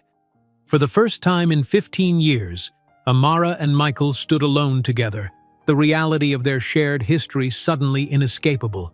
The pristine military conference room with its polished table and precisely arranged chairs felt incongruously sterile for the emotional confrontation about to unfold. Michael's carefully cultivated business persona crumbled the moment they were alone. His shoulders slumped, the confident facade replaced by raw desperation. "This is revenge, isn't it?" he demanded, his voice low but intense. "You destroyed my company because of what happened 15 years ago." Amara regarded him with a calm that seemed to physically pain him. She stood perfectly straight in her immaculate uniform, the silver oak leaves of her rank catching the light. The contrast between them couldn't have been starker. Michael in his $3,000 suit that somehow looked rumpled now, sweat beading at his temples. Amara poised and composed, radiating authority that needed no external validation. "You really believe that?" Amara asked, her voice level. "You honestly think I spent 15 years building an exceptional military career, risking my life in combat zones, and leading teams of technological development just so I could one day sabotage your company?" She shook her head slightly. "What an extraordinary ego you have, Michael." His jaw tightened. "But the flaws you pointed out are real and well documented," she interrupted. "Ask your own engineers. They know." She stepped closer, her gaze unflinching. "Unlike you, my work involves real responsibility. People die when defense systems fail." Michael turned away, drawn to the window overlooking the base. Outside, Maya and Zoe stood in animated conversation with several high-ranking officers, their expressive hand gestures suggesting they were explaining complex concepts. Even from this distance, their intelligence and confidence were evident. "They're brilliant," he said quietly, something like wonder in his voice. "Yes," Amara agreed simply. "They are." "Tell me about them," Michael said, still watching the twins through the glass. Amara considered for a moment before responding. Maya received a full scholarship to Stanford's theoretical physics program at 15. She's already published 2 papers on quantum field theory that senior researchers are citing. Zoe developed a miniaturized propulsion system that NASA is currently analyzing for potential spacecraft application. Both speak 4 languages fluently and are national chess champions. Michael's reflection in the window showed a complex mixture of emotions. Pride he had no right to claim, regret he had earned in full. "Do they know about me?" he asked, his voice barely audible. "They know their biological father abandoned us because he considered us a burden to his career," Amara replied evenly. "They know he said a black wife and mixed-race daughters would compromise his corporate image." Michael flinched visibly as his own words returned to haunt him. "I was wrong," he admitted, turning back to face her. "I was young, ambitious, and racist, and misogynistic, and cowardly," Amara completed, her tone unchanged. "But I should also thank you. Your cruel words pushed me back toward my career and into service to my country. They were the fuel that made me prove you wrong about everything." Michael's eyes darted to her uniform, to the rows of medals and commendations. "You've done well for yourself," he acknowledged, attempting to regain some equilibrium. "I've done more than well," Amara corrected. "I've excelled. My patents generate more annual income than your company's entire research division." The color drained from Michael's face as the full magnitude of what he had discarded became clear. He moved to the conference table, gripping the back of a chair for support. "I want to know them," he said suddenly. "I have rights." "No, you don't," Amara cut him off, her voice finally showing a hint of steel. "You legally relinquished any rights when you signed those papers 15 years ago. Prove they're mine, you said. Well, I did the DNA test when they were born, in case you ever contested the meager support payments that rarely arrived on time. The documentation is complete." Michael sank into the chair, the carefully constructed narrative of his life visibly unraveling. "My company will go bankrupt without this contract," he finally confessed. "I've lost almost everything in the past few years. Bad investments, market downturns." Amara observed him with an expression that wasn't satisfaction or vengeance, but something worse: complete indifference. "That's not my problem, Michael," she said quietly. "I've built a life where your decisions no longer have any impact on us. Not positive, not negative." At that moment, the door opened, and the twins entered the conference room. "Mom, General Matthews asked if we could demonstrate our propulsion project to some NASA engineers visiting the base," Zoe said excitedly, hardly noticing Michael's presence. "Of course, dear. I'll be there in a minute," Amara replied with a genuine smile that she had never directed toward Michael, even in their best times. "Who is this man, Mom?" Maya asked, looking at Michael with clinical curiosity. Michael held his breath, awaiting the moment of revelation. "This is Mr. Donovan, CEO of the company whose proposal we evaluated today," Amara answered simply. "Our business with him is concluded." The twins nodded politely and departed, giving Michael no second glance. "You didn't tell them," he murmured, stunned. "They didn't ask who you are, Michael," Amara explained. "They asked who you are to me, and the honest answer is, nobody important." Michael's face contorted with a flash of his old arrogance. "How much does an Air Force lieutenant colonel make? I could offer financial support now, make up for lost time." Amara laughed for the first time. "My military salary is just a fraction of my income. Those 5 patents I developed for inertial navigation systems, they generate royalties of $30 million annually. That system your team tried to replicate and failed? I designed it 7 years ago." She tilted her head slightly. "What's your current net worth? 100 million in debt, from what I hear in financial circles?" She walked to the door, then turned back one final time. "You were right about one thing, Michael. I was just a housewife when you met me. But you never understood that wasn't my limitation. It was just a phase. While you've been building skyscrapers that will eventually crumble, I've been forming people and creating technologies that will save lives for generations." The door closed behind her with the same soft click, leaving Michael alone with the ruins of his company and the greater loss of the family he'd rejected. From the conference room window, Michael watched as Amara crossed the base courtyard toward a cluster of officers surrounding Maya and Zoe. The 3 women moved with similar grace, their heads held high, shoulders back, a family united by more than genetics. Every passing service member saluted Amara crisply, their respect evident even from a distance. On the horizon, the formation of F-35s that she commanded cut through the sky in perfect synchronization, their sleek profiles representing the pinnacle of American aerospace technology that Amara had helped develop and now controlled. Michael Donovan pressed his palm against the cool glass, suddenly aware of the unbridgeable distance between himself and the extraordinary family on the other side. The punishment wasn't losing the contract or facing bankruptcy. Those were mere financial setbacks. The true punishment was witnessing the magnificent life Amara had created without him, the brilliant daughters he would never know, the respect she commanded that couldn't be bought with any amount of money or charm. In rejecting Amara and their unborn daughters 15 years ago, he hadn't merely abandoned a family. He had forfeited his place in something extraordinary. While they soared among the stars, he remained forever earthbound, diminished by the smallness of his own prejudice and arrogance. As the door opened behind him, Michael composed himself quickly, turning to face General Williams.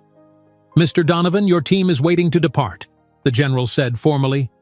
"Of course," Michael replied, summoning the last remnants of his professional facade. "Thank you for the opportunity to present our proposal."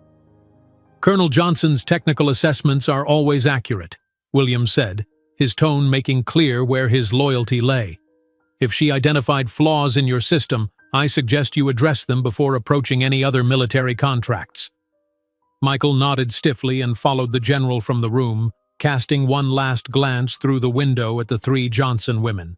In that moment, he finally understood that no business success, no wealth accumulation, no social status could compensate for what he had thrown away 15 years ago.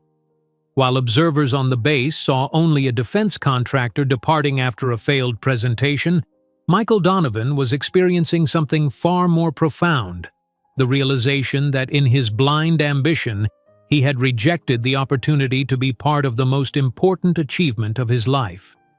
As Amara walked away from the confrontation, Maya fell into step beside her. "That was him, wasn't it?" she asked quietly. "Our biological father." Amara looked at her daughter with surprise. "How did you know?" "Facial structure correlation, speech patterns, micro-expressions when looking at us," Maya listed matter-of-factly. "Plus, Zoe and I calculated a 97% probability that he would be personally presenting given the company's financial situation." Amara shook her head with a mixture of amazement and resignation. "Yes, that was him. He seems—" Zoe searched for the right word. "Diminished, compared to the generals and scientists we know." "Success isn't measured by titles or wealth," Amara reminded them. "It's measured by impact and integrity." "Then he's definitely a failure," Maya concluded with teenage certainty. Later that evening, as his company's representatives packed up their rejected proposal materials, Michael sat alone in his hotel room watching the local news. A segment featured Lieutenant Colonel Amara Johnson receiving a medal for excellence in leadership. The cameras briefly captured Maya and Zoe, smiling proudly alongside an older man in a general's uniform whom Michael didn't recognize. "Colonel Johnson exemplifies what our daughters can achieve," General Williams declared to the camera. "My greatest pride as her mentor was watching her overcome every obstacle and become not just an exemplary officer, but an extraordinary mother to these brilliant young women." Michael turned off the television, finally comprehending the magnitude of his error. Amara hadn't needed revenge. Justice had come naturally through her own success. She hadn't merely survived, she had thrived in ways he'd never imagined possible. And the emptiness he felt now wasn't just for the lost contract or failing company, but for what might have been, for the extraordinary family he had rejected and the legacy that would never be his. The emptiness of the auditorium echoed Michael's internal void as the last of the military personnel filed out. He remained frozen by the window, watching Amara's commanding figure retreat across the base courtyard, flanked by the daughters he'd never known. The distance between them, physical and otherwise, seemed infinite now. When Michael finally turned away from the window, the conference room felt suffocating despite its military precision. His technical team waited outside, their careers now hanging by threads as thin as his company's remaining credit line. He straightened his Italian silk tie, a reflexive gesture from thousands of business negotiations, but this time, it provided no comfort. "This can't be the end," he muttered, reaching for the door handle. In the hallway, 5 engineers from Donovan Technologies stood in awkward silence, their expressions ranging from defeated to accusatory. Stevens, his chief engineer, stepped forward. "Sir, we tried to warn you about the vulnerability in the navigation system," he said, his voice carefully controlled. "For months, the technical team raised concerns." "Not now," Michael snapped, the facade of composure cracking. "We'll debrief back at the hotel." The ride to the hotel passed in suffocating silence. Michael stared at the passing military base through tinted windows, his mind replaying the devastating evaluation. Not just the technical rejection, that could potentially be overcome, but the personal one. The complete indifference with which Amara had regarded him, the way his own daughters had looked through him as if he were a stranger. "You're just a housewife with no ambition." His own words from 15 years ago echoed mercilessly. Back then, they had been weapons wielded with calculated cruelty. Now they returned as evidence of his catastrophic misjudgment. At the hotel, a mid-range chain that reflected Donovan Technologies' increasingly precarious finances rather than the luxury accommodations he once insisted upon, Michael dismissed his team and retreated to his room. The contrast with his usual 5-star accommodations felt like another punishment, another reminder of his diminishing empire. He loosened his tie and poured himself a generous measure of scotch from the minibar, then opened his laptop to check the financial damage. The preliminary market response was already brutal. Donovan Technologies stock had plummeted 17% before trading was temporarily halted. His phone displayed 37 missed calls from investors, board members, and his increasingly nervous executive team. A soft ping announced an email from his CFO. Emergency board meeting called for tomorrow. Creditors demanding immediate strategy following contract rejection. Michael closed the laptop and moved to the window. From this vantage point, he could see the distant outline of Wright-Patterson Air Force Base on the horizon. Somewhere in that complex of buildings and runways, Amara and her daughters were continuing their extraordinary lives, lives that should have included him. His thoughts were interrupted by the evening news playing on the hotel television he'd left on for background noise. The anchor's voice suddenly caught his attention. Wright-Patterson Air Force Base celebrated excellence in leadership today, with Lieutenant Colonel Amara Johnson receiving the Distinguished Service Medal for her contributions to aerospace defense systems and squadron leadership. Michael turned to see Amara on screen, standing at attention as a general pinned a medal to her immaculate uniform. The camera panned briefly to show Maya and Zoe in the audience, their faces radiating pride, seated alongside General Williams, who beamed with paternal affection. "Colonel Johnson's innovations in navigation systems have revolutionized our defense capabilities," Williams told the interviewer. "But equally impressive is her leadership as a role model for women in military service and STEM fields." The reporter turned to Amara. "Colonel, you've achieved extraordinary success in traditionally male-dominated fields while raising 2 remarkable daughters. What message do you have for young women facing similar challenges?" Amara's response was measured yet powerful. "Success isn't about proving others wrong. It's about proving yourself right. Every young woman already has everything she needs to excel. Sometimes it just takes finding the right support system to recognize that potential." As the segment ended, Michael sat heavily on the edge of the bed. The contrast between them couldn't be more stark. Amara ascending to new heights of recognition while he faced financial ruin and professional humiliation. He reached for his phone and, after a moment's hesitation, searched for more information about Amara and the twins. Within minutes, he had discovered dozens of articles, interviews, and academic citations.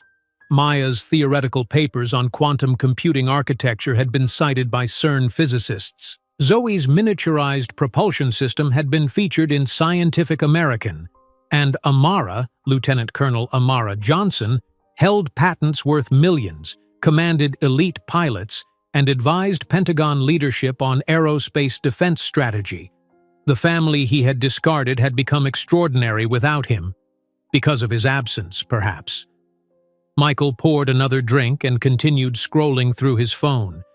He found a professional profile for Amara that listed her patents, military commendations, and estimated net worth, $37 million from patent royalties alone. The bitter irony wasn't lost on him. The housewife with no ambition now had a net worth higher than his, even before his company's impending collapse. A knock at the door interrupted his spiral of self-recrimination. Stevens, his chief engineer, stood in the hallway, holding a tablet. "I thought you should see this, sir," he said, his expression grim. "Our technical team completed their analysis of Colonel Johnson's criticisms." Michael stepped aside to let him enter. And she was right, about everything. Stevens placed the tablet on the desk, displaying complex technical schematics. The quantum encryption vulnerability she identified would indeed collapse under targeted jamming. The system would fail catastrophically in actual combat conditions. "Can we fix it?" Stevens hesitated. "Theoretically, yes. Practically? We're at least 2 years from a viable solution." Her approach, the one she patented 7 years ago, solved this exact problem in a way we haven't been able to replicate. Michael dismissed Stevens with a curt nod and returned to the window. Night had fallen, but he could still make out the lights of aircraft moving across the distant base. One formation, likely the F-35 squadron Amara commanded, performed a series of precise maneuvers visible even from this distance. His phone rang, displaying his board chairman's number. Michael silenced it without answering. For the first time in decades, Michael Donovan faced a problem that couldn't be solved with money, connections, or charm. His company was failing because its technology was genuinely inferior. Amara had rejected his proposal not out of vengeance but because it wasn't good enough, just as he had once rejected her for the same misguided reason. The symmetry was perfect and devastating. Morning brought no respite. Michael dressed mechanically in yesterday's shirt. His luggage containing fresh clothes had been misplaced by the airline, another small indignity in his unraveling life. The board meeting would begin in 3 hours via video conference. Without a viable strategy to present, the outcome was predetermined. Donovan Technologies would enter bankruptcy proceedings within days. As he prepared to check out of the hotel, Michael caught a glimpse of the local newspaper left outside his door. The front page featured a photograph of Amara in her flight suit, standing beside an F-35. The headline read, "Wright-Patterson's Colonel Johnson advances to Pentagon advisory role." The article detailed Amara's upcoming promotion to full colonel and her selection for the Pentagon's Advanced Aerospace Defense Advisory Committee, a position typically reserved for officers with decades more experience. Michael read every word, trying to reconcile this accomplished military leader with the young engineer he had married, the pregnant wife he had abandoned. Each achievement described in the article was a rebuke to his cruel dismissal 15 years ago. In the hotel lobby, the morning news played on a large screen. Michael froze when he saw Maya and Zoe being interviewed outside what appeared to be a university laboratory. "We're excited to announce that our quantum propulsion theory has been selected for development by NASA's Advanced Research Division," Maya was saying, her articulation perfect, her confidence absolute. Zoe nodded beside her. "The practical applications could revolutionize deep space exploration by reducing fuel requirements by 70% while increasing reliability." The interviewer appeared slightly overwhelmed by their technical expertise. "And you're both only 15 years old? That's extraordinary." The twins exchanged their characteristic glance of shared understanding. "Our mother taught us that age is irrelevant to capability," Zoe replied. "The only limits are those you accept." As the segment ended, Michael stood transfixed. These poised, brilliant young women were his daughters biologically, yet he had contributed nothing to their development. Their extraordinary capabilities, their confidence, their values, all had been nurtured by Amara alone. The hotel television cut to another news segment. Financial analysts predict bankruptcy filing for Donovan Technologies following failed military contract bid. CEO Michael Donovan, once featured on Forbes's cover as real estate's golden boy, now faces the collapse of his venture into defense technology. Sources close to the company report that technical flaws identified by military evaluators were known internally but ignored by management. Michael turned away from the public dissection of his failure. The emergency board meeting awaited, but its outcome was already determined. Without the Air Force contract, Donovan Technologies would not survive the quarter. As he walked toward his rental car, Michael noticed a military convoy passing on the nearby road. The lead vehicle slowed slightly as it passed the hotel, and for a brief moment, he caught a glimpse of Amara in the passenger seat, her profile regal in the morning light. She didn't turn her head, didn't acknowledge his existence. There was no need. Michael watched until the convoy disappeared around a corner, taking with it the family he'd rejected and the future he'd forfeited. In that moment, he finally understood that his true punishment wasn't the bankruptcy looming on his horizon. It was knowing that when Amara and her daughters, his daughters, looked at the sky, they saw infinite possibilities, while he remained forever earthbound, diminished by the smallness of his own prejudice and arrogance. While Amara observed the convoy through the rear window, Maya leaned forward from the back seat. Was that him at the hotel? Our biological father? Amara nodded slightly. Yes. He looked sad, Zoe observed with surprising empathy. Sometimes people only recognize the value of what they've discarded when it's permanently beyond their reach, Amara replied softly. Remember that lesson when you make your own life choices. The convoy continued toward the base, where a Pentagon helicopter waited to take them to Washington for Amara's briefing with military leadership. Ahead lay new challenges, new achievements, new heights to reach, while behind them, growing ever smaller in the distance, stood the man who had once believed he could define their limitations. The Pentagon helicopter lifted off from Wright-Patterson, carrying Amara and the twins toward Washington. As the base grew smaller beneath them, she couldn't help but think about the man they'd left behind, standing alone outside a mid-range hotel, watching the future he'd discarded soar away without him. In his hotel room later that evening, Michael Donovan frantically searched online for every piece of information he could find about Amara and the twins. His laptop screen illuminated his haggard face as he scrolled through academic journals, military press releases, and innovation awards. Each new discovery felt like another nail in the coffin of his self-image. Lieutenant Colonel Johnson's inertial navigation system reduced combat fatalities by 63% in Operation Northern Shield, one Pentagon report stated. Another highlighted Maya's mathematical framework being adopted by CERN for particle acceleration calculations. A technology magazine featured Zoe's propulsion system as the breakthrough that could make Mars colonization economically viable. Michael's phone buzzed incessantly with messages from his board, his lawyers, his creditors, all demanding explanations he couldn't provide. How could he explain that the woman whose technical judgment had sealed his company's fate was the same woman he had once dismissed as just a housewife? He clicked on a video interview with Amara from 6 months earlier. She sat confidently in her uniform, responding to questions about leadership and innovation with the same quiet intelligence he had once found charming, then threatening, and now, too late, remarkable. Your patents have generated significant wealth, the interviewer noted, yet you remain in active military service rather than pursuing private sector opportunities. Why? Amara's response was measured but passionate. Military service isn't just a career, it's a purpose. My innovations protect American lives and advance our capabilities. That's a privilege money can't buy. Michael closed the laptop, unable to bear any more. The contrast between them had never been clearer. While he had pursued wealth and status, Amara had built something with genuine meaning.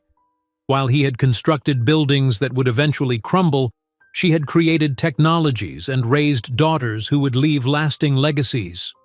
The technical failures identified by the Air Force evaluation team indicate fundamental mismanagement, the board chairman stated, his voice distant through the video conference speaker. Shareholders deserve new leadership with actual technical expertise. When the call ended, Michael remained at his desk, staring at the blank screen.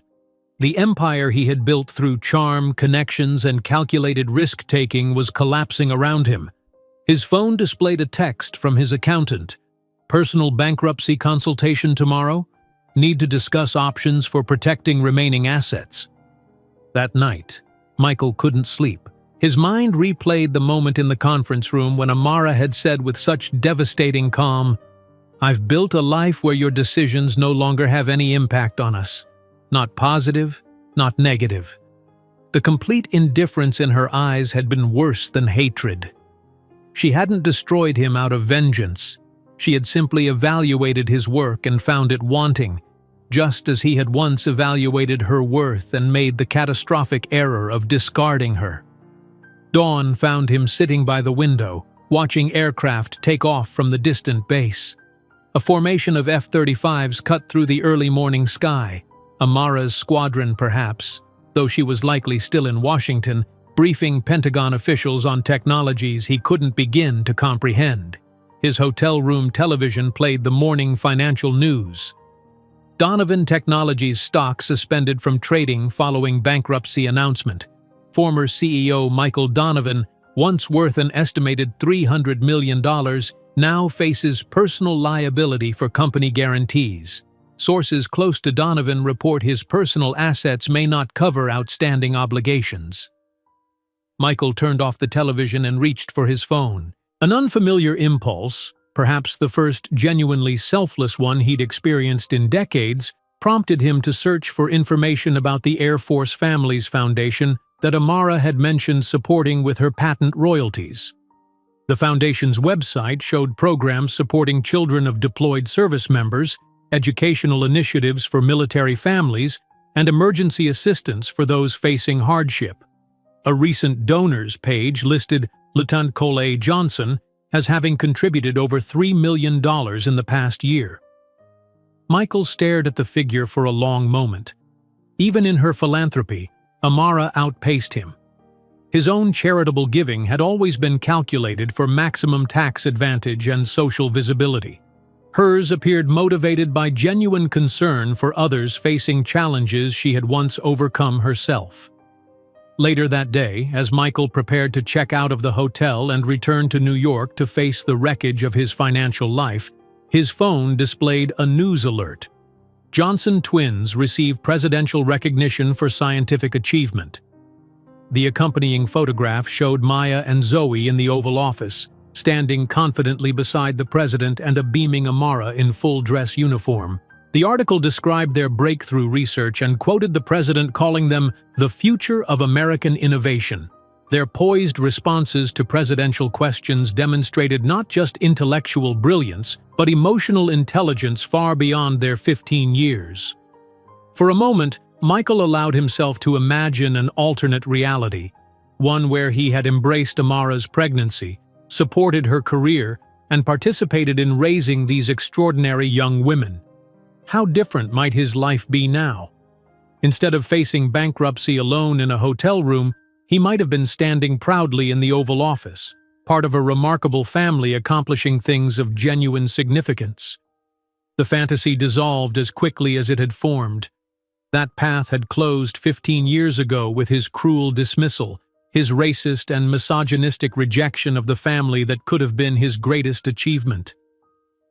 3 days later, Michael sat alone in his Manhattan penthouse, soon to be liquidated to satisfy creditors, watching a specialized military news channel he had never known existed before this week. Amara appeared on screen, now wearing the eagles of a full colonel, addressing reporters at the Pentagon. The next generation of aerospace defense systems must anticipate threats that don't yet exist, she explained with quiet authority. My team's approach integrates quantum computing with artificial intelligence to create adaptive responses to emerging challenges. The camera briefly panned to show Maya and Zoe seated in the front row, their expressions reflecting both filial pride and professional respect for their mother's expertise. Michael reached for the remote, intending to turn off this latest reminder of all he had lost. Before he could press the button, Amara's next words froze him in place. I should note that this work builds on principles I began exploring 15 years ago, when circumstances forced me to reimagine my career path. Sometimes our greatest innovations arise from our most challenging moments. Though she didn't look directly at the camera, Michael felt the words penetrate his carefully constructed defenses. Those circumstances had been his cruel abandonment. That challenging moment had been when he had left her pregnant and alone, believing he was freeing himself from an encumbrance. The bitter irony was unbearable. His rejection, meant to preserve his career and social standing, had inadvertently launched Amara into a trajectory that had taken her far beyond anything he had achieved. The family he had discarded as a burden had become extraordinary without him, because of his absence, perhaps. 1 week later, as creditors dismantled his company and liquidators cataloged his personal assets, Michael received an unexpected envelope. Inside was a formal invitation to a science and technology exhibition at Wright-Patterson Air Force Base, featuring innovations developed by young researchers in the Air Force's Advanced Education Program. Among the featured presenters, Maya and Zoe Johnson. No personal note accompanied the invitation, no explanation for why he had received it. The envelope bore the official Air Force seal, not Amara's personal information. After considerable hesitation, Michael decided to attend, not to intrude on the lives of the daughters who didn't know him, but simply to witness from a distance the extraordinary young women they had become. Perhaps, in some small way, it would help him understand the magnitude of what his prejudice and arrogance had cost him. The exhibition hall at Wright-Patterson buzzed with energy as military personnel, civilian scientists, and government officials examined displays of cutting-edge research. Michael entered unobtrusively, dressed in a simple suit that bore no resemblance to his former wardrobe of bespoke Italian designs. Without his former wealth and position, he was just another middle-aged man, invisible in the crowd of distinguished visitors. He found Maya and Zoe's presentation area easily, as it had attracted the largest gathering of senior officers and renowned scientists.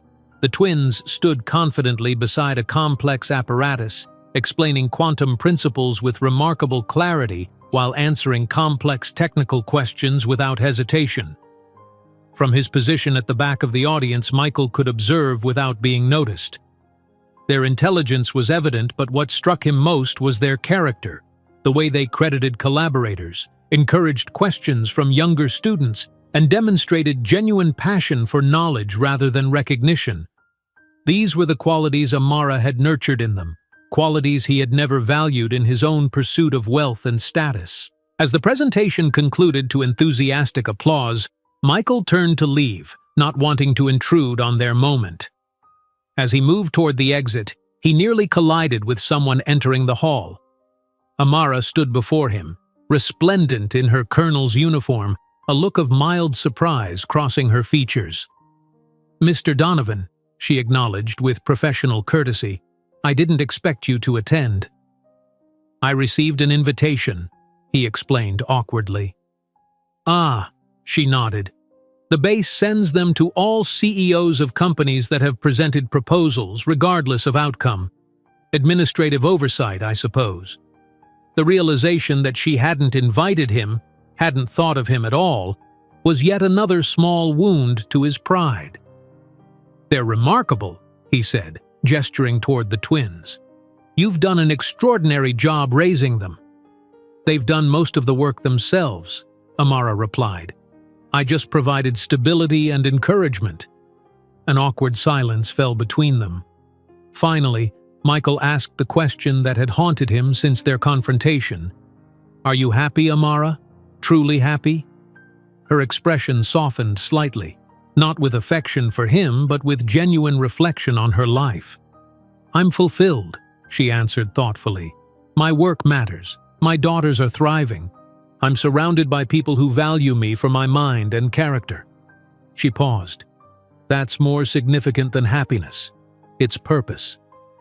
As she moved past him toward her daughters, Michael watched the three Johnson women embrace briefly before turning to greet approaching dignitaries. In that moment, he finally understood that his true punishment wasn't bankruptcy or public humiliation. It was knowing that in rejecting Amara and their unborn daughters, he had not merely abandoned a family, he had forfeited his place in something extraordinary. While they soared among the stars, he remained forever earthbound, diminished by the smallness of his own prejudice and arrogance. If you enjoyed today's video, I'm sure you'll love the next one. Don't waste time. Just click on the screen